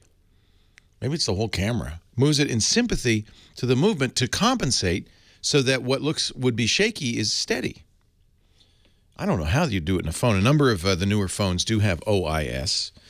The advantage you get from OIS is you can take pictures with a slower shutter speed. So normally if your camera's moving around or the subject's moving around, if you're taking pictures of race cars or you're jiggling around, you turn the shutter speed up to 1/500th of a second or 1/1000th of a second, and that'll freeze anything. It'll freeze your motion, it'll freeze the motion of the race car because it's such a small slice of time, you don't have to worry about shake. The problem is when you get in darker environments, when you're in low light situations, you can't turn the shutter speed so high because not enough light's let in. And so when they talk about, oh, this is going to give you 5 more stops, what they're really saying is because the stabilization compensates for shaky hands or the fact that you're using a telephoto lens and even the slightest movement is magnified by the very long lens, you can take pictures in lower light than you would normally because the stabilization keeps that hand steady, in effect. So it doesn't really have more capability in terms of low light. It merely means that your shaky hand or the shaky car, the shaky bus is going to be compensated for, so you don't have to set it to a higher shutter speed. You could stay with a lower shutter speed suitable for low light situations. Does that make sense? It's a good thing to have. It's hard to believe it works. It's kind of magnets and it's something that looks like Leonardo da Vinci might have invented this in one of his notebooks. One of these crazy Rube Goldberg things, but it does seem to work. And if you look at the videos that Sony is publishing now of the A7 Mark II in action, it's quite impressive. This one has probably more aggressive image stabilization than any camera on the market. They call it 5-way. You've got pitch, yaw, roll, and if you have image stabilization in the shutter, it will use that as well. It'll work together electronically. So, but I can't tell you how well it works yet because no one has one. The good news on this is that the A7 cameras have been fairly expensive, almost $3,000 as I remember for the A7R. Sony says the list price for the body will only be $1,600. So it will be more affordable, a lot more affordable than previous versions. Don't know when it's going to be out. 24.3 megapixels. It's as often is the case with new cameras, they've improved the software and it's got better focusing, faster, and all that. But the thing that the photographers will be very interested in is this 5-axis image stabilization. That's interesting, to say the least. Don't know if I would rush out to get it. I would probably wait until the reviews come out. An interesting thing happens with camera reviews is that Sony, Canon, Nikon, the camera companies, usually provide reviewers and, more importantly, enthusiasts and professional photographers with the gear long before it makes it to the market. So you will absolutely be able to decide whether to buy it before it becomes available. People like DP Review, Luminous Landscape, some of the big photographic sites usually have access to these early on. My friend Trey Ratcliffe, who is a wonderful landscape photographer, his website, stuckincustoms.com, has completely converted to the A7 system from Sony. In fact, it was his decision to do that convinced me. He was a Nikon shooter for as long as I've known him. And when he said, nope, I'm going to shoot with the A7R and then the A7S, and his images are stunning, I said, all right, it's good enough for Trey Ratcliffe. It's good enough for me. 8888 Ask Leo. I love, as you know, talking about photography. Don't mind doing that at all. Let's move on to Jim in Santa Clarita, California, our next caller. Hi, Jim. Hi, how are you doing? I'm well. How are you? I'm good. A little frustrated with my Samsung Galaxy 10.1. No, the tablet. The tablet. Yep. I've had it for a long time. I've used it for almost 2 years now. Nothing has been a problem. But now the Google Play Store won't allow me to sign in to update my applications. It won't let me go to Gmail, won't let me go to any of those things. It just says that I entered the wrong password. My account has changed. That doesn't sound like it's the tablet's fault. Have you tried logging into your Google account on a computer? Yes. And it works? I have another tablet sitting right here. It works fine on my computers. Work fine. Everything else works fine using the same password. That's odd. I tried changing the password, but this won't let me get out of this one little spot where when I try to log in, it just says you've entered the wrong password. And then when I try to type in, I've changed it a couple of times to see that maybe I'm typing it wrong. Yeah. And it won't allow me that is a weird problem. I mean, a factory reset would probably fix it, but you may not want to. Well, I don't want to do factory reset on the tablet, but I tried to just delete it, my Gmail account, and it won't let me do that either. It sounds like there's an issue maybe with the keyboard. Are you using the Google, or rather the Samsung keyboard, or have you used a third-party? You're using the keyboard that's on the original keyboard, and you're not using a password program like LastPass or something like that? No. You've turned off the tablet and turned it back on? I mean, all the way off, not just turned the screen off, but shut it down? Yeah, I do that every day anyway. Oh, all right. Yeah, I mean, I think, unfortunately, that a reset is probably the only thing that's going to fix it at this point. Now, that means you'll have to re-download all your stuff. It's not a bad idea to do that once in a while. It's been 2 years. I don't know why that's happening. If it's not the keyboard is doing something weird, but if you're using the Samsung keyboard, I don't think it's that. I presume that you're updating it as well. You know, you're getting the updates from Samsung. That probably, if it shipped 2 years ago, is it Kit Kat? It's probably Jelly Bean. You might see if you can get a later version of the operating system. That's an odd thing, and I'm not sure what's going on. I'm pretty sure, though, that a system restore will do it. And, of course, on Android, that's just you go to the backup and I think it's called backup and restore in the settings, and you reset the machine. That should do it. Almost always fixes a multitude of woes. Michelle in Thousand Oaks. Hello, Michelle. Leo Laporte, the tech guy.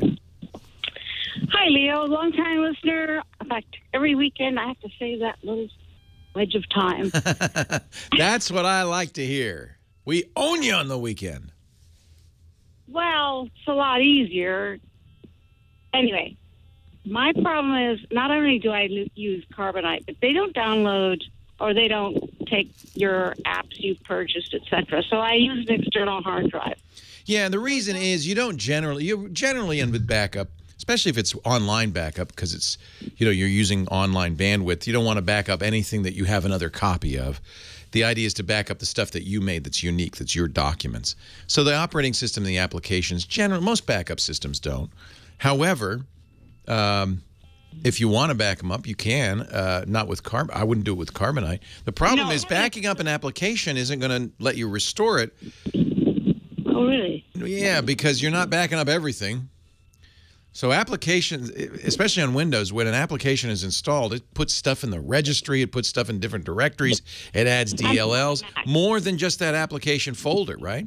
So even if you back up the if you just back up the exe or you back up the whole application folder, it's still not going to run if you restore Windows. What you have to do is back up an image of the whole system.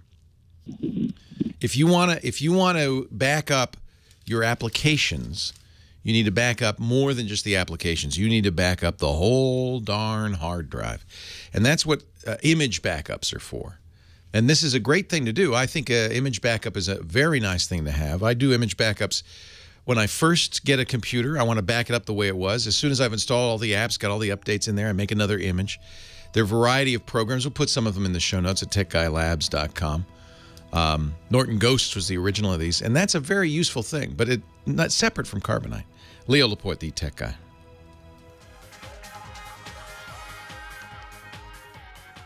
Well, hey, how are you today? Leo Laporte here, the tech guy.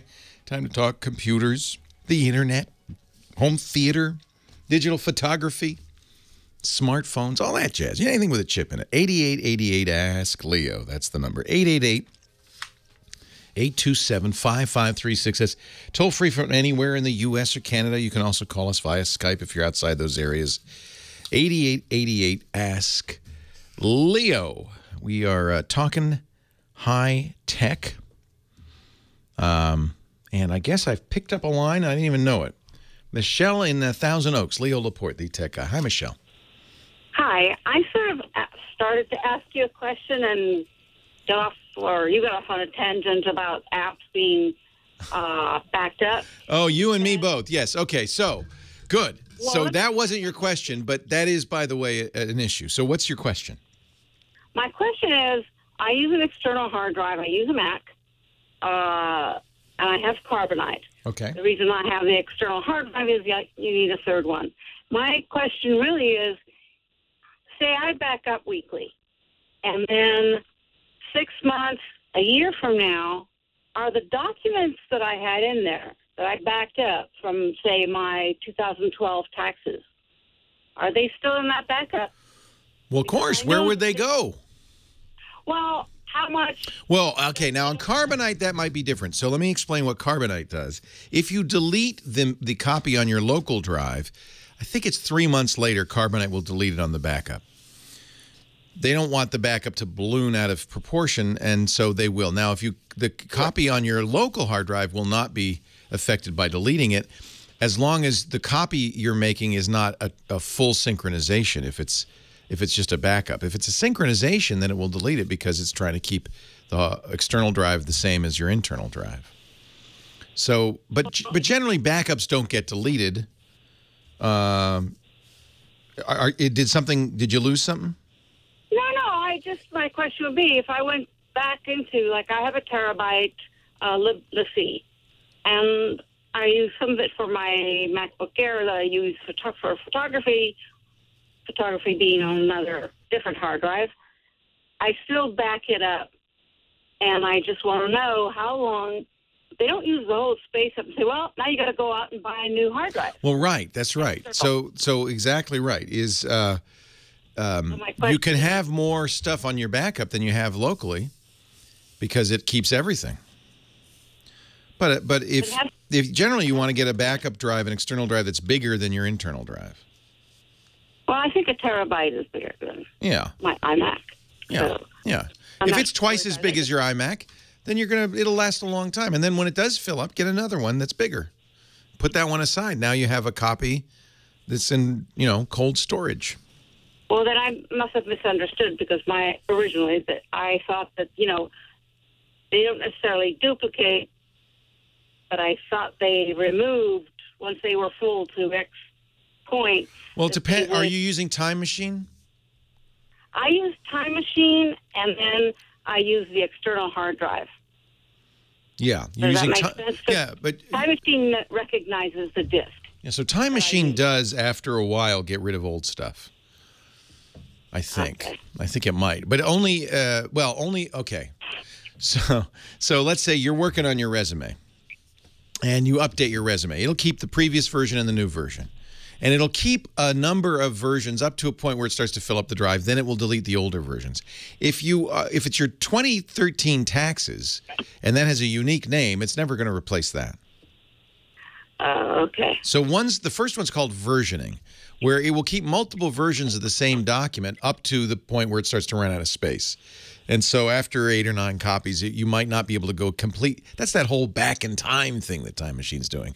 Woo, where it does the stars rush by and you're going back to your previous versions of a document. But if you've got a new document and you didn't touch the old document, that should last forever. But this is why you want multiple copies, right? And if you're confused about it, then this is why I don't actually recommend Time Machine, because I don't like stuff that you don't know what it's doing. So what I would recommend instead is a simple synchronization program. Second copy is, on the Mac, Super Duper. Second copy is for Windows. Super Duper on the Mac. Excellent program. You have it run on schedule every day, twice a day if you're very, active. And it will look at your external drive. It'll look at your internal drive and make sure that everything that's on the internal drive is on the external drive, except it never, and this is that synchronization thing, it never erases anything on the external drive, on the the external drive unless you tell it to. So everything you've ever had will be there. Now, here's what I like to do. You got Carbonite, that's nice, that's great, that's off-site backup. Remember, you've been listening, you have 3 copies of everything. The original, the external drive, and Carbonite, that's perfect. If you wanted to be really, extra belt and suspenders, I don't know what the boots are, extra belt and suspenders, get another external drive and swap those periodically, bring one to work. Now you've got copies all over the place. All over the place. And that's a nice thing to have. So yeah, Michelle, to answer your question, Time Machines sometimes will delete older versions of files. It should never delete the only version of a file. But I don't like Time Machine because I'm not sure what it's doing, so I always use Super Duper instead. Jim in Hollywood, Leo Laporte, the tech guy. Hi, Jim. Hi, Leo. This is, I had one of the original old Intel Macs, and one day when I was using it, there was a loud pop sound like a light bulb exploding, and the screen went black. So now I'm thinking of buying a refurbished 27-inch. And I was wondering what the difference is between the i5 and the i7. Ah, good question. Yeah, and incidentally, that's probably your monitor that popped. And you probably could just get an external monitor, and it would all work fine. I had a cinema display right beside it, and then everything went. Everything went out. Everything went. Maybe it was a power supply or capacitor on the motherboard or something. So I'll answer your question, though. Again, with the tangents, Leo, knock it off with the tangents. The difference between the i5 and the i7 is about $300. No, I don't mean price. I mean, I know. I'm just teasing you. The biggest difference is the i5. They're really very similar. The i5 and the i7 does multi-threading. So you'll see that they have usually 4 cores. There's 4 processors on that chip. Right. What's been amazing is that as we've gotten better and better at making these chips, the die size, the size of the wires actually on the chips has gotten much, much smaller. So the fabs are now at 0.2 nanometers, 0.9 nanometers. They're really tiny.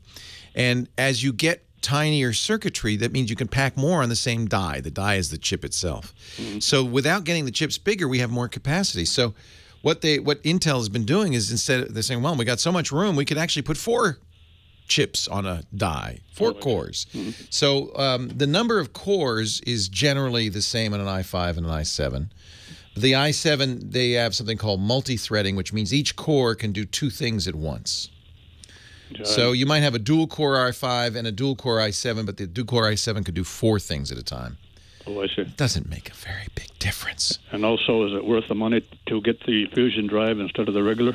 I wouldn't recommend a Fusion drive. This is Apple's kind of interesting, unique technology where they have a smart SSD and a spinning drive, and the software thinks it's one drive, and then Apple's software will move the stuff you use a lot onto the solid-state drive because that's faster. Mm-hmm. And I have a Fusion drive in my iMac, and I don't think it's quite as good as an SSD by itself.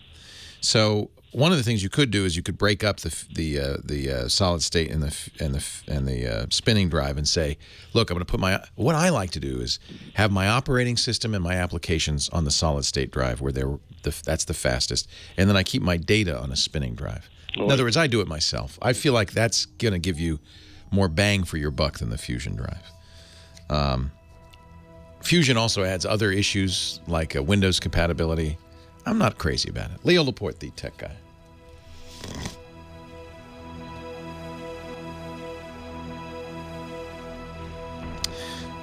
My answer is imperfect on the i5 versus the i7. If it's exactly the same processor, then all the capabilities would be the same. You might get more L2 cache on the i7, but primarily you get multi-threading, or hyper-threading is what Intel calls it. Now, remember that that's identical chips. There are faster i7s than i5s, so you could get a faster chip that's an i7 for more money. But if you're comparing apples to apples, an i5 and an i7, they're the same chip family, same chip line, then the biggest difference is hyper-threading. I'll have to look and see if there's L2 cache differences. Intel does not make it easy to do a head-to-head comparison, as you might imagine.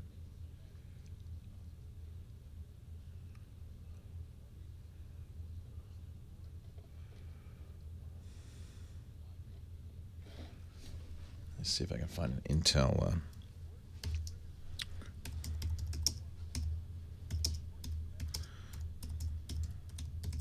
Intel chart. Yeah, the biggest difference in the Xeons is L2 cache. Here we go. Compare Intel processors.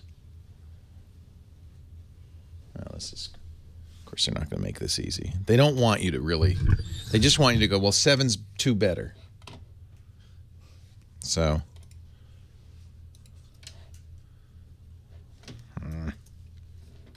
All right. Oh, crumb. So let's look at a i7 4770 compared to an i5. They don't make a 4770. Shoot. All right, an i5 4670 compared to, yeah, see, they don't, you can't compare directly. All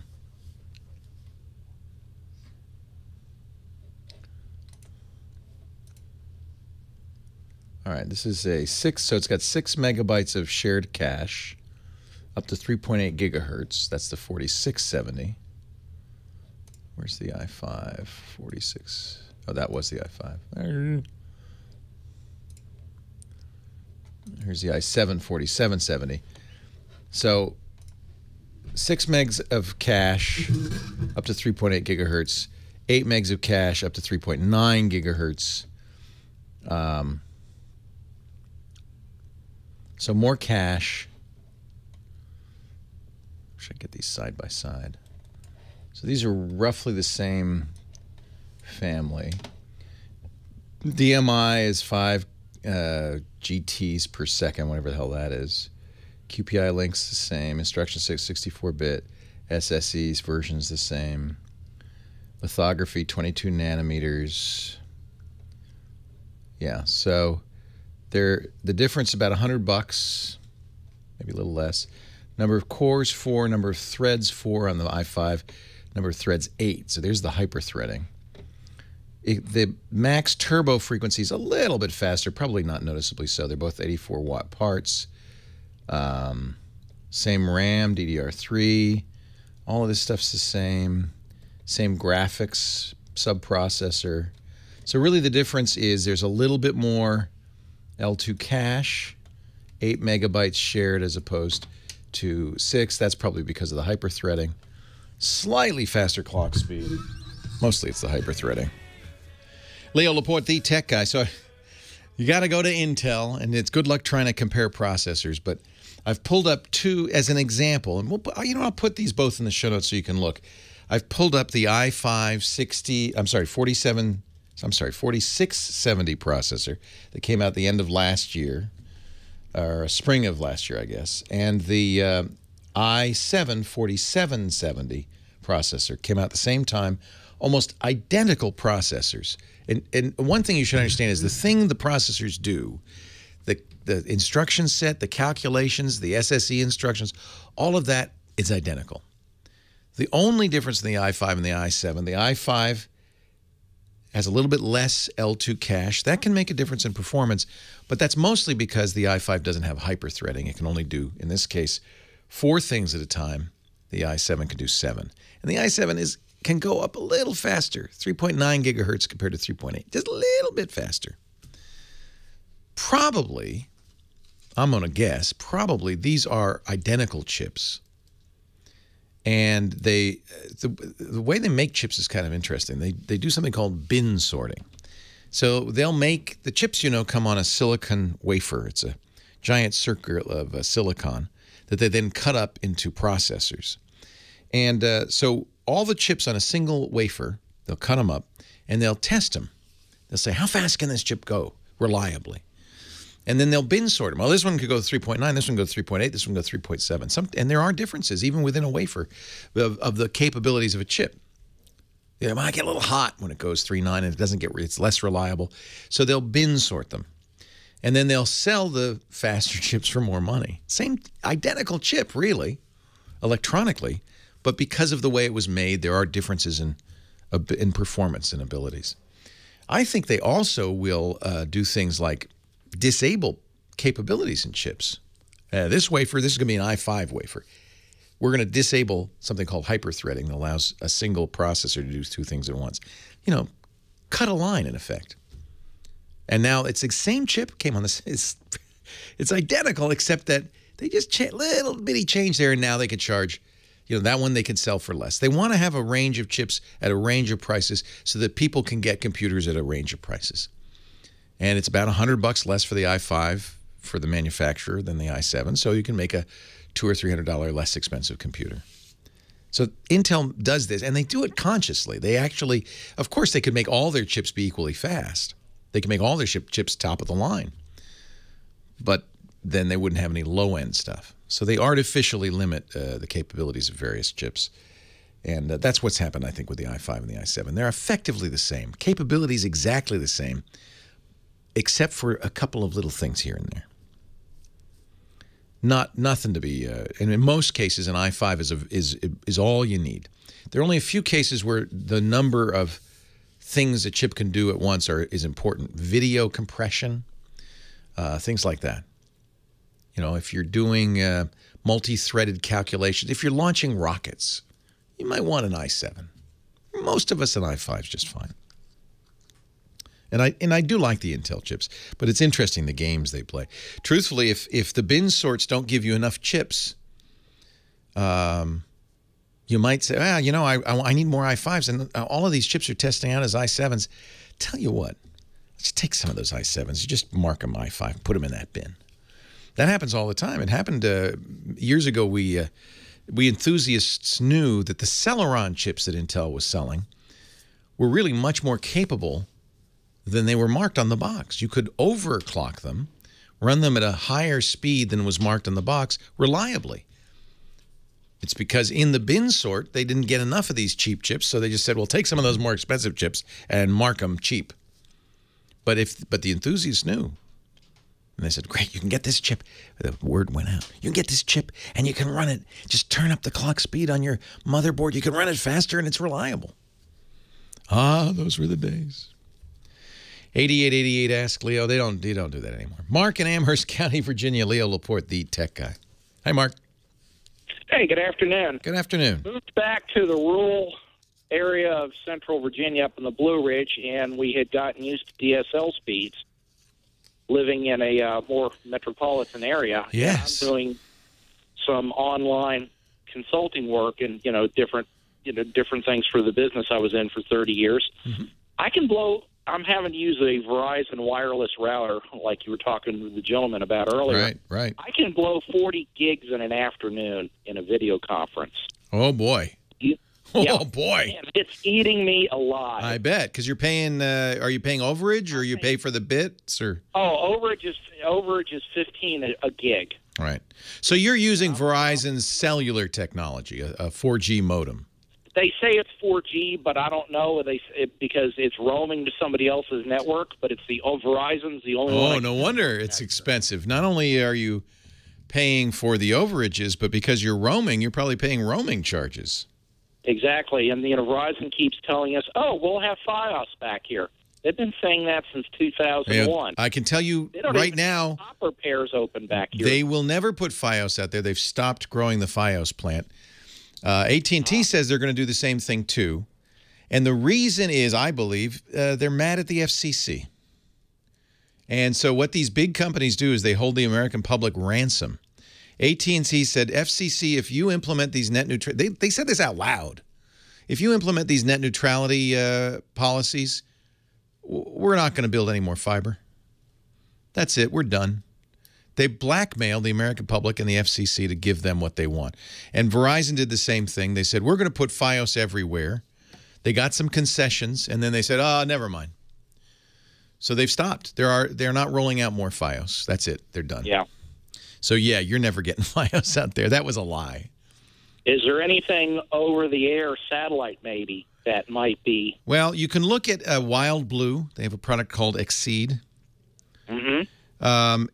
Satellite generally is not is more expensive, is not as reliable. Remember, you've got to do an uplink to a thing way high in the air, so it also adds what we call latency. You've seen it, when you watch a satellite call on CNN when the reporter's in Baghdad, and the CNN anchor says, "Jim, what do you think?" 2, 3, 4, 5. Exactly. That's called latency. It's the death of Skype calls. And that's what you get with a satellite because it has to go all the way up and all the way down. Yeah. So satellite's not great. If what you want to do is video conferencing, it's probably not a great choice. You don't have a lot of choices. You move to a beautiful area of the country, enjoy the trees, because you're not ever going to get good internet out there. That's what I was afraid of. I tell you, this is a big issue. Rural areas, because the population's so thin, one person per how many square miles, it's just not worth it for them to run cable or fiber out there. They can't make enough money. They're not even repairing the copper they have back here. We've got 150 pair cable running down the road, and 11 pairs are out. Yeah, you're going to have a party line before too long. Hey, Maud, get off the phone. I need to call downtown. You're going to have a party line because there's no money in it. And the regulators, the federal government, has stopped regulating. The PUCs, the state regulators, they don't care. Leo Laporte, the tech guy.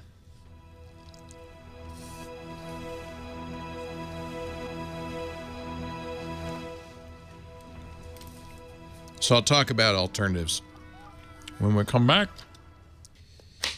BT in the UK says the government's not giving them enough. Well, to subsidize fiber. Well, I understand it's $5,000 per subscriber, says Verizon, to put the fiber out there. So, and it's even more in rural areas because they have to go long distances between customers. $5,000 in urban areas. So it's expensive. The real key, I think, in rural areas is going to be wireless. He's already using and is considered another wireless solution. He's using 4G, which, the problem is it's expensive, and there's usually bandwidth limits and so forth.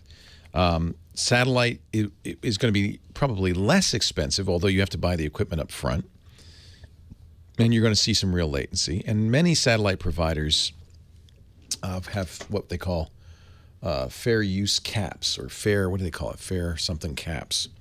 But this Wild Blue is pretty cool. And I've heard very good things about it. And Exceed can get very, very fast. So I would take a look at it, but just consider the latency, which is not going to be great for Skype or video conferencing or that kind of thing. The other choices, eventually, I think there'll be other wireless choices. It's wildblue.com. There it is. There will be other wireless choices, microwave and so forth. In some areas there already are, but we had hoped things like WiMAX would solve that, and it didn't. Leo Laporte, the tech head. We're just talking about this issue of internet service in the rural areas. And the reason that you're not going to get businesses to do this is it's just too darn expensive, and the population is too darn thin. When you have one person for every square mile or 3 square miles or 5 square miles, it's just not profitable to dig trenches and bring cable or fiber out there. It's just not. And as our caller said, they're not even maintaining the existing copper. So the solution, you know, there's a couple of ways to go. Of course, I've pointed in the past to what the federal government did with rural electrification. Same problem 100 years ago when electricity started to come in, and the urban areas got wired right away, right? Because the population density was sufficient. This was a very profitable thing to do. But as soon as you get out in the country, well, nobody's going to bring electricity out to the country. So this happened under FDR, the rural electrification projects like the Tennessee Valley Authority. Federal government came in and put in electricity. It was deemed that electricity was a need, and it was something everybody needed, and it was worth investing in that infrastructure for the country's good. And I would have to say, I think internet access is exactly the same thing. It should be a human right. It is absolutely a need. It's how nowadays, not just how we shop, it's how we learn, it's how we communicate. It is, I think, a big part of a well-informed electorate. So maybe that's one solution. I know it's not popular these days to spend tax money on anything. That might be a good thing to spend some tax money on, make some jobs too. We were able to do it in the 20s. The other option, of course, is wireless. And that's what satellite does. Intel's launching these balloons, these Project Loon balloons. Now, it's mostly intended not for the U.S., but for the third world, for developing areas where there's no infrastructure at all. These balloons fly high in the air, above the stratosphere. They move around with the currents, the high-level currents. And Intel says now they can launch these balloons at an incredible rate and bring internet access from the air, much cheaper than a satellite. If you go to google.com/loon, aptly named, balloon-powered internet. There are also, other wireless solutions like microwave, and there are, in fact, wireless internet service providers, or WISPs, in many areas of the country. There are solutions to this. There are technological solutions. There are political solutions to this. And I think it's important because I think it's just like electricity. We all need internet access no matter where we live. Having said that, I absolutely wouldn't consider living anywhere that didn't have high-speed internet access for an affordable price. That's just me. But it kind of is my business. But, boy, I need that. They launched the first balloons in New Zealand. Very cool idea.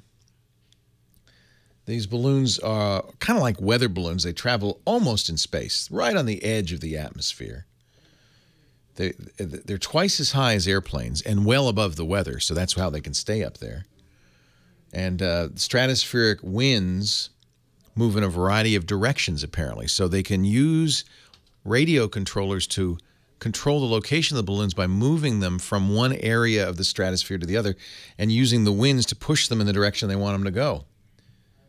If they launch enough of them, and apparently they're getting very good at launching them, believe it or not, this kooky project could be a way of providing internet for a lot of people. Google says they can now launch 20 balloons a day. They got the technology down. Loon balloons have traveled a total of 3 million kilometers since they first launched last year. They're using, I guess they're helium balloons. They say they're using autofill equipment developed to fill balloons with the air equivalent of 7,000 party balloons in less than 5 minutes. That's how they get 20 up a day. They're also better than they used to be. They now last 10 times longer in the stratosphere. This is crazy, isn't it? But, if you're somebody stuck in the Appalachians or in the Sudan and you can't get internet access, maybe a loon balloon will be the solution for you. It's crazy. Jesus on the line from Burbank. Hi, is it Jesus or Jesus? How do you prefer? Jesus. Hello, Jesus. Hi, Leo. I just want to tell you, you have a great show. I love listening to you. I listen to This Week in Tech also. Thank you. Fantastic, the information you give out free, which is great. Well, it's free to you, but I thank our great sponsors for making it possible. Yes. I had a question, though. You got me really excited about the Moto X, especially the Moto Maker thing. And unfortunately, Sprint does not carry it anymore. They carry the first gen, but now not the second gen. And what's the reason for that? I know that there's something called CDMA or GSM. And I guess I'm just trying to understand before I, There's an interesting thing going on that may work in your area, may not. You might have to do some investigation, maybe go to an independent cell phone store. There's the Sprint company stores, but then there's these other guys like Parrot that they sell everyone. And here's what I'm starting to see, and I'm seeing this on the internet. People are buying Moto X's unlocked. They call it Pure Edition at Google. They're not tied to any carrier. And then putting Sprint LTE SIM cards in them, and they're working. Really? Well, and this is what's happening, is that all of the carriers, Verizon and Sprint included, are moving away from GSM and CDMA and are moving towards voice over LTE. LTE, as you know, is the data layer of their cell phone service. But the truth is, if you think about it, data is perfectly good for voice calls. We use it all the time with Skype and other things. So all of these companies are moving to VoLTE, voice over LTE. And if you're in a VoLTE area, I made up that that's how it's pronounced. I don't know. If you're in a VoLTE area, you might be able to use an unlocked phone of any kind in your region if you get a Sprint SIM. How do I find out if I'm in a VoLTE area? Is there a website? You can ask Sprint. Yeah, you probably could find it on the Sprint site as well. Those, coverage maps, I don't trust them. They're always over-optimistic. There's red everywhere. I can't use my phone, but it's red. So, but you might ask. I think the great thing about that, though, means that eventually all phones will kind of be compatible with all services. And then you just need to get an unlocked phone. When I say locked, I mean carrier locked. When you buy a phone at AT&T and it's got the Death Star logo on the back, AT&T makes sure that it'll only work with an AT&T SIM. Once you've paid off the phone, AT&T says they'll unlock it. That means they'll remove the software restrictions that mean you can use any company's SIM. If you're traveling, you can also say, hey, I'm going to Europe. Can I please get this unlocked? Et cetera, et cetera. But increasingly, you're seeing unlocked phones. These Moto X's, if you go to motomaker.com, you can get a Moto X that doesn't have any company attached to it. And I'm told by some, put a Sprint SIM in and it'll work just fine.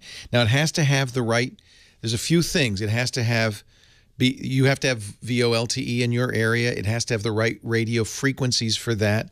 You'll have to do some homework to make sure before you do this. I'm not telling you to run out and buy it, Leonard, because it may not work. I'm sorry, not Leonard. I understand. Jesus, yeah. I understand. But do some research. Burbank, I guarantee you've got VoLTE in that area. It's too populous an area not to. We have it here in beautiful downtown Petaluma. So I'm sure they got it in beautiful downtown Burbank. Leo Laporte, the tech guy. More of your calls coming up. Yeah, this is the nicest. I love this phone. It's my favorite phone with the Horween leather back, and I wish the battery life would be better. I'm hoping that with Lollipop, which we should get pretty soon, this will be a better phone. But right now, I'm carrying the Nexus 6. So the guy that brought you the import phone. Yeah. Is that upgradable? What's on it? Lollipop or what? I doubt it's a. I don't know. It's Kit Kat probably, but golly, I don't know how what you'd have to do is unlock it, and that might be tricky. Root it and. Because I can get those. Yeah, if you know somebody in China. Yeah. Yeah, he goes to Shenzhen and gets these. I think you just go in a store. I mean, they're not. Employees over there all the time. Yeah. I'll pick one up. I don't know what the answer is.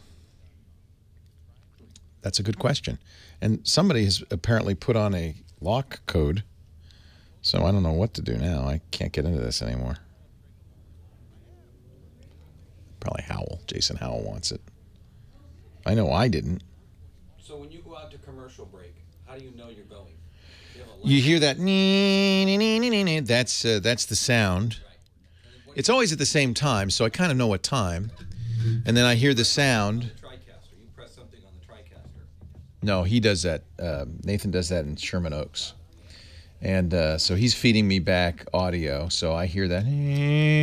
And I'm supposed to be out because a lot of stations run this with automation. They don't have a human.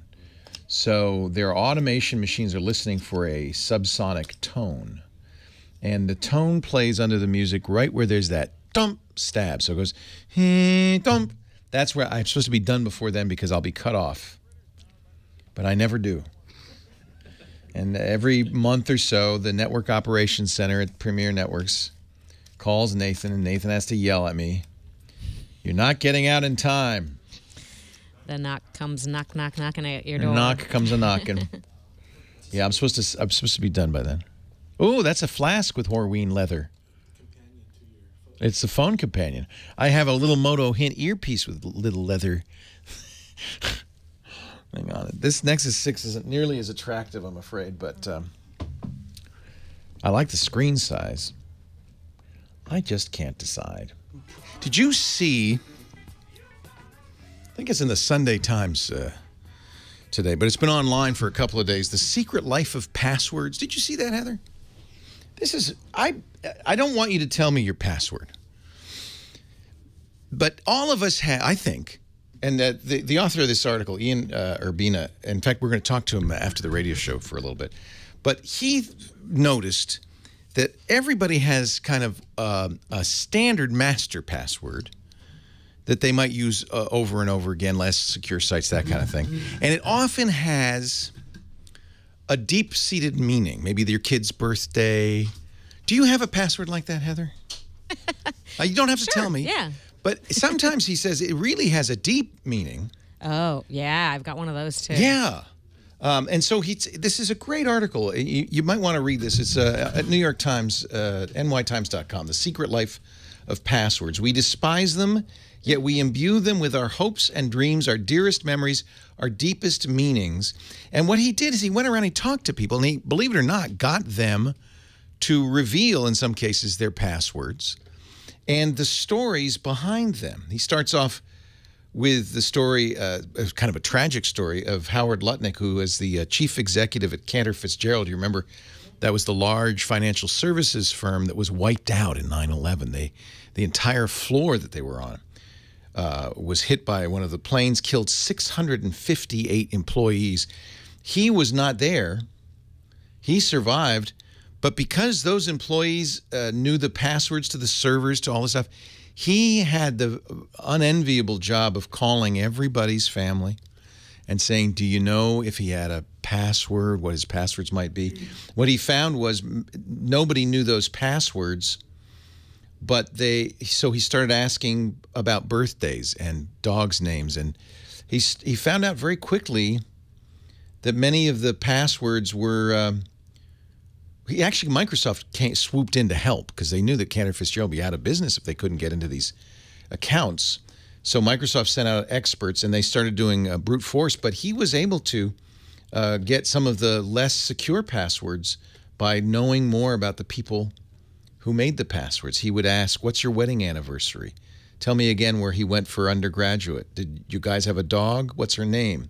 You have kids? Can you give me their birth dates? He was able to get into most of those servers. And this story inspired Ian to start asking people about their passwords. He says they derive from anything: scripture, horoscopes, nicknames, lyrics, book passages. Like a tattoo on a private part of the body, they tend to be intimate, compact, and expressive. There was the former prisoner whose password includes what used to be his inmate identification number. He said, every time I type my password, it's a reminder not to go back. So I'm curious. We're going to talk to Ian after the show, but maybe we'll put a little segment or two on next week. I'm just curious to you, my listeners. Do you have? I bet you do. You have? Yeah, everybody's nodding. Yeah, I have one. I won't tell you because I don't want to give it away, but it's a variant.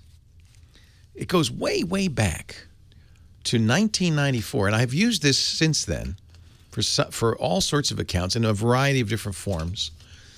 You know, I've told you in the past to mix passwords in with other stuff, for instance, your childhood phone number, things like that, and I often do that. That makes it a little bit more secure.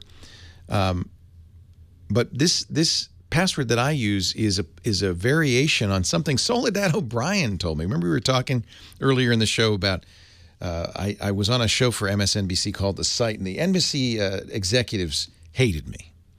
So as a form of ritual humiliation, they made me play a virtual character. I had to, while Soledad was sitting on the set in a coffee bar talking to a dot on the wall, literally a dot painted on the wall, I was in the back room wearing a weird rubber suit with dots all over it and acting a character that became a real-time animated character talking to Soledad, a barista named Dev Null.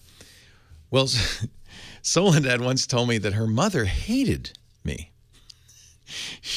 She called me a vile little puppet man.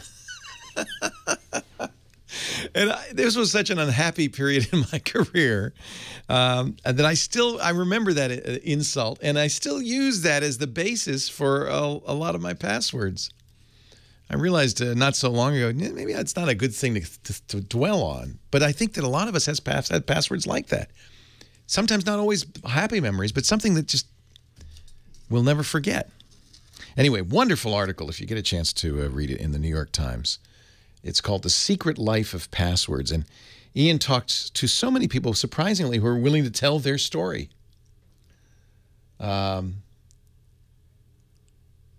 It's actually a dramatic, well, I don't want to spoil it for you. Some of the stories are very moving, touching. Some of them are very funny. Really interesting. What is your crazy password? What is the password you remember? It's a funny thing. All right, a few more minutes left in the show. Betty in Menifee, California. You're next. Hi, Betty. Hi, Leo. How are you? I'm well. How are you? Great. Thank you. I really enjoy your show, and I get to listen to it on the weekends. I'm really a neophyte on the computer, so... Well, you keep listening. You won't be a neophyte for long. Oh, great. I have a problem with it. We have an XP. It's probably about 4 years old or so. And we had WebRoot, and it was ready to re-up. So we just went to the store and got a disk, and we reinstalled it. And then what? When next day when we went to turn it on, there's no icons or no bar at the top, so we can't do anything. And I called the store where we got it, and they said, oh, well, you'll have to bring it in. If we can fix it, it will be no charge. If not, it will be, we'll tell you how much it is. Wait a minute, they'll charge you if they can't fix it? Right. Well, yeah, right. That seems fair. Right. If they can't fix it right away, yeah. They won't, if it's easy. So wait a minute. Let me get this straight. Your machine was operating just fine. In fact, you had WebRoot on it already, right? Right. But it says it's time to renew it. It ran out. Now, by the way, usually you can just go online and renew it. But okay, you decided to go to this. We don't like to buy stuff online. I guess I'm old-fashioned, so I went and bought the disc and we put it on. But the guy at the store said, well, you have to take off the other and reinstall this one. And a sibling tried to do that and couldn't do it. I guess it was too long. And those darn siblings. You have a sibling infestation. Right. Well, right. What version of Windows are you using? XP. Oh, Lord. Yeah, it's pretty old. Oh, help us now. All right, well, the problem with XP, more than it's old, is that Microsoft is no longer fixing it. Right. And there are already severe flaws in XP that could make you vulnerable. And WebRoot, no antivirus would protect you against those. Oh, okay. Okay, but you got WebRoot. That's good. At least that still works. Does it still work on XP? Yeah. You said so on the box, right? Well, the guy said it would. So Well, the guy has not been very reliable so far, so. True. All right, so you didn't uninstall the old one and you just installed the new one on top of it, right? Right. Yeah, we're out of time, but my suggestion is go into the program's control panel and uninstall everything you can find that says WebRoot and then start over. Leo Laporte, the Tech Guy. Well, that's it for the Tech Guy Show for today. I'm Leo Laporte. Thank you so much for joining us. Don't forget, the Tech Guy is just the tip of the iceberg. We do nearly 30 shows now on the Twit Netcast Network, and you'll find them all at twit.tv. We talk about Windows on Windows Weekly, Macintosh on Mac Break Weekly, iPad on iPad Today. You get your daily dose of tech news from Tech News Today, and our weekly roundtable show, This Week in Tech. It's all at twit.tv. And I'll be back next time with another great Tech Guy podcast. Thanks for joining me. See you next time.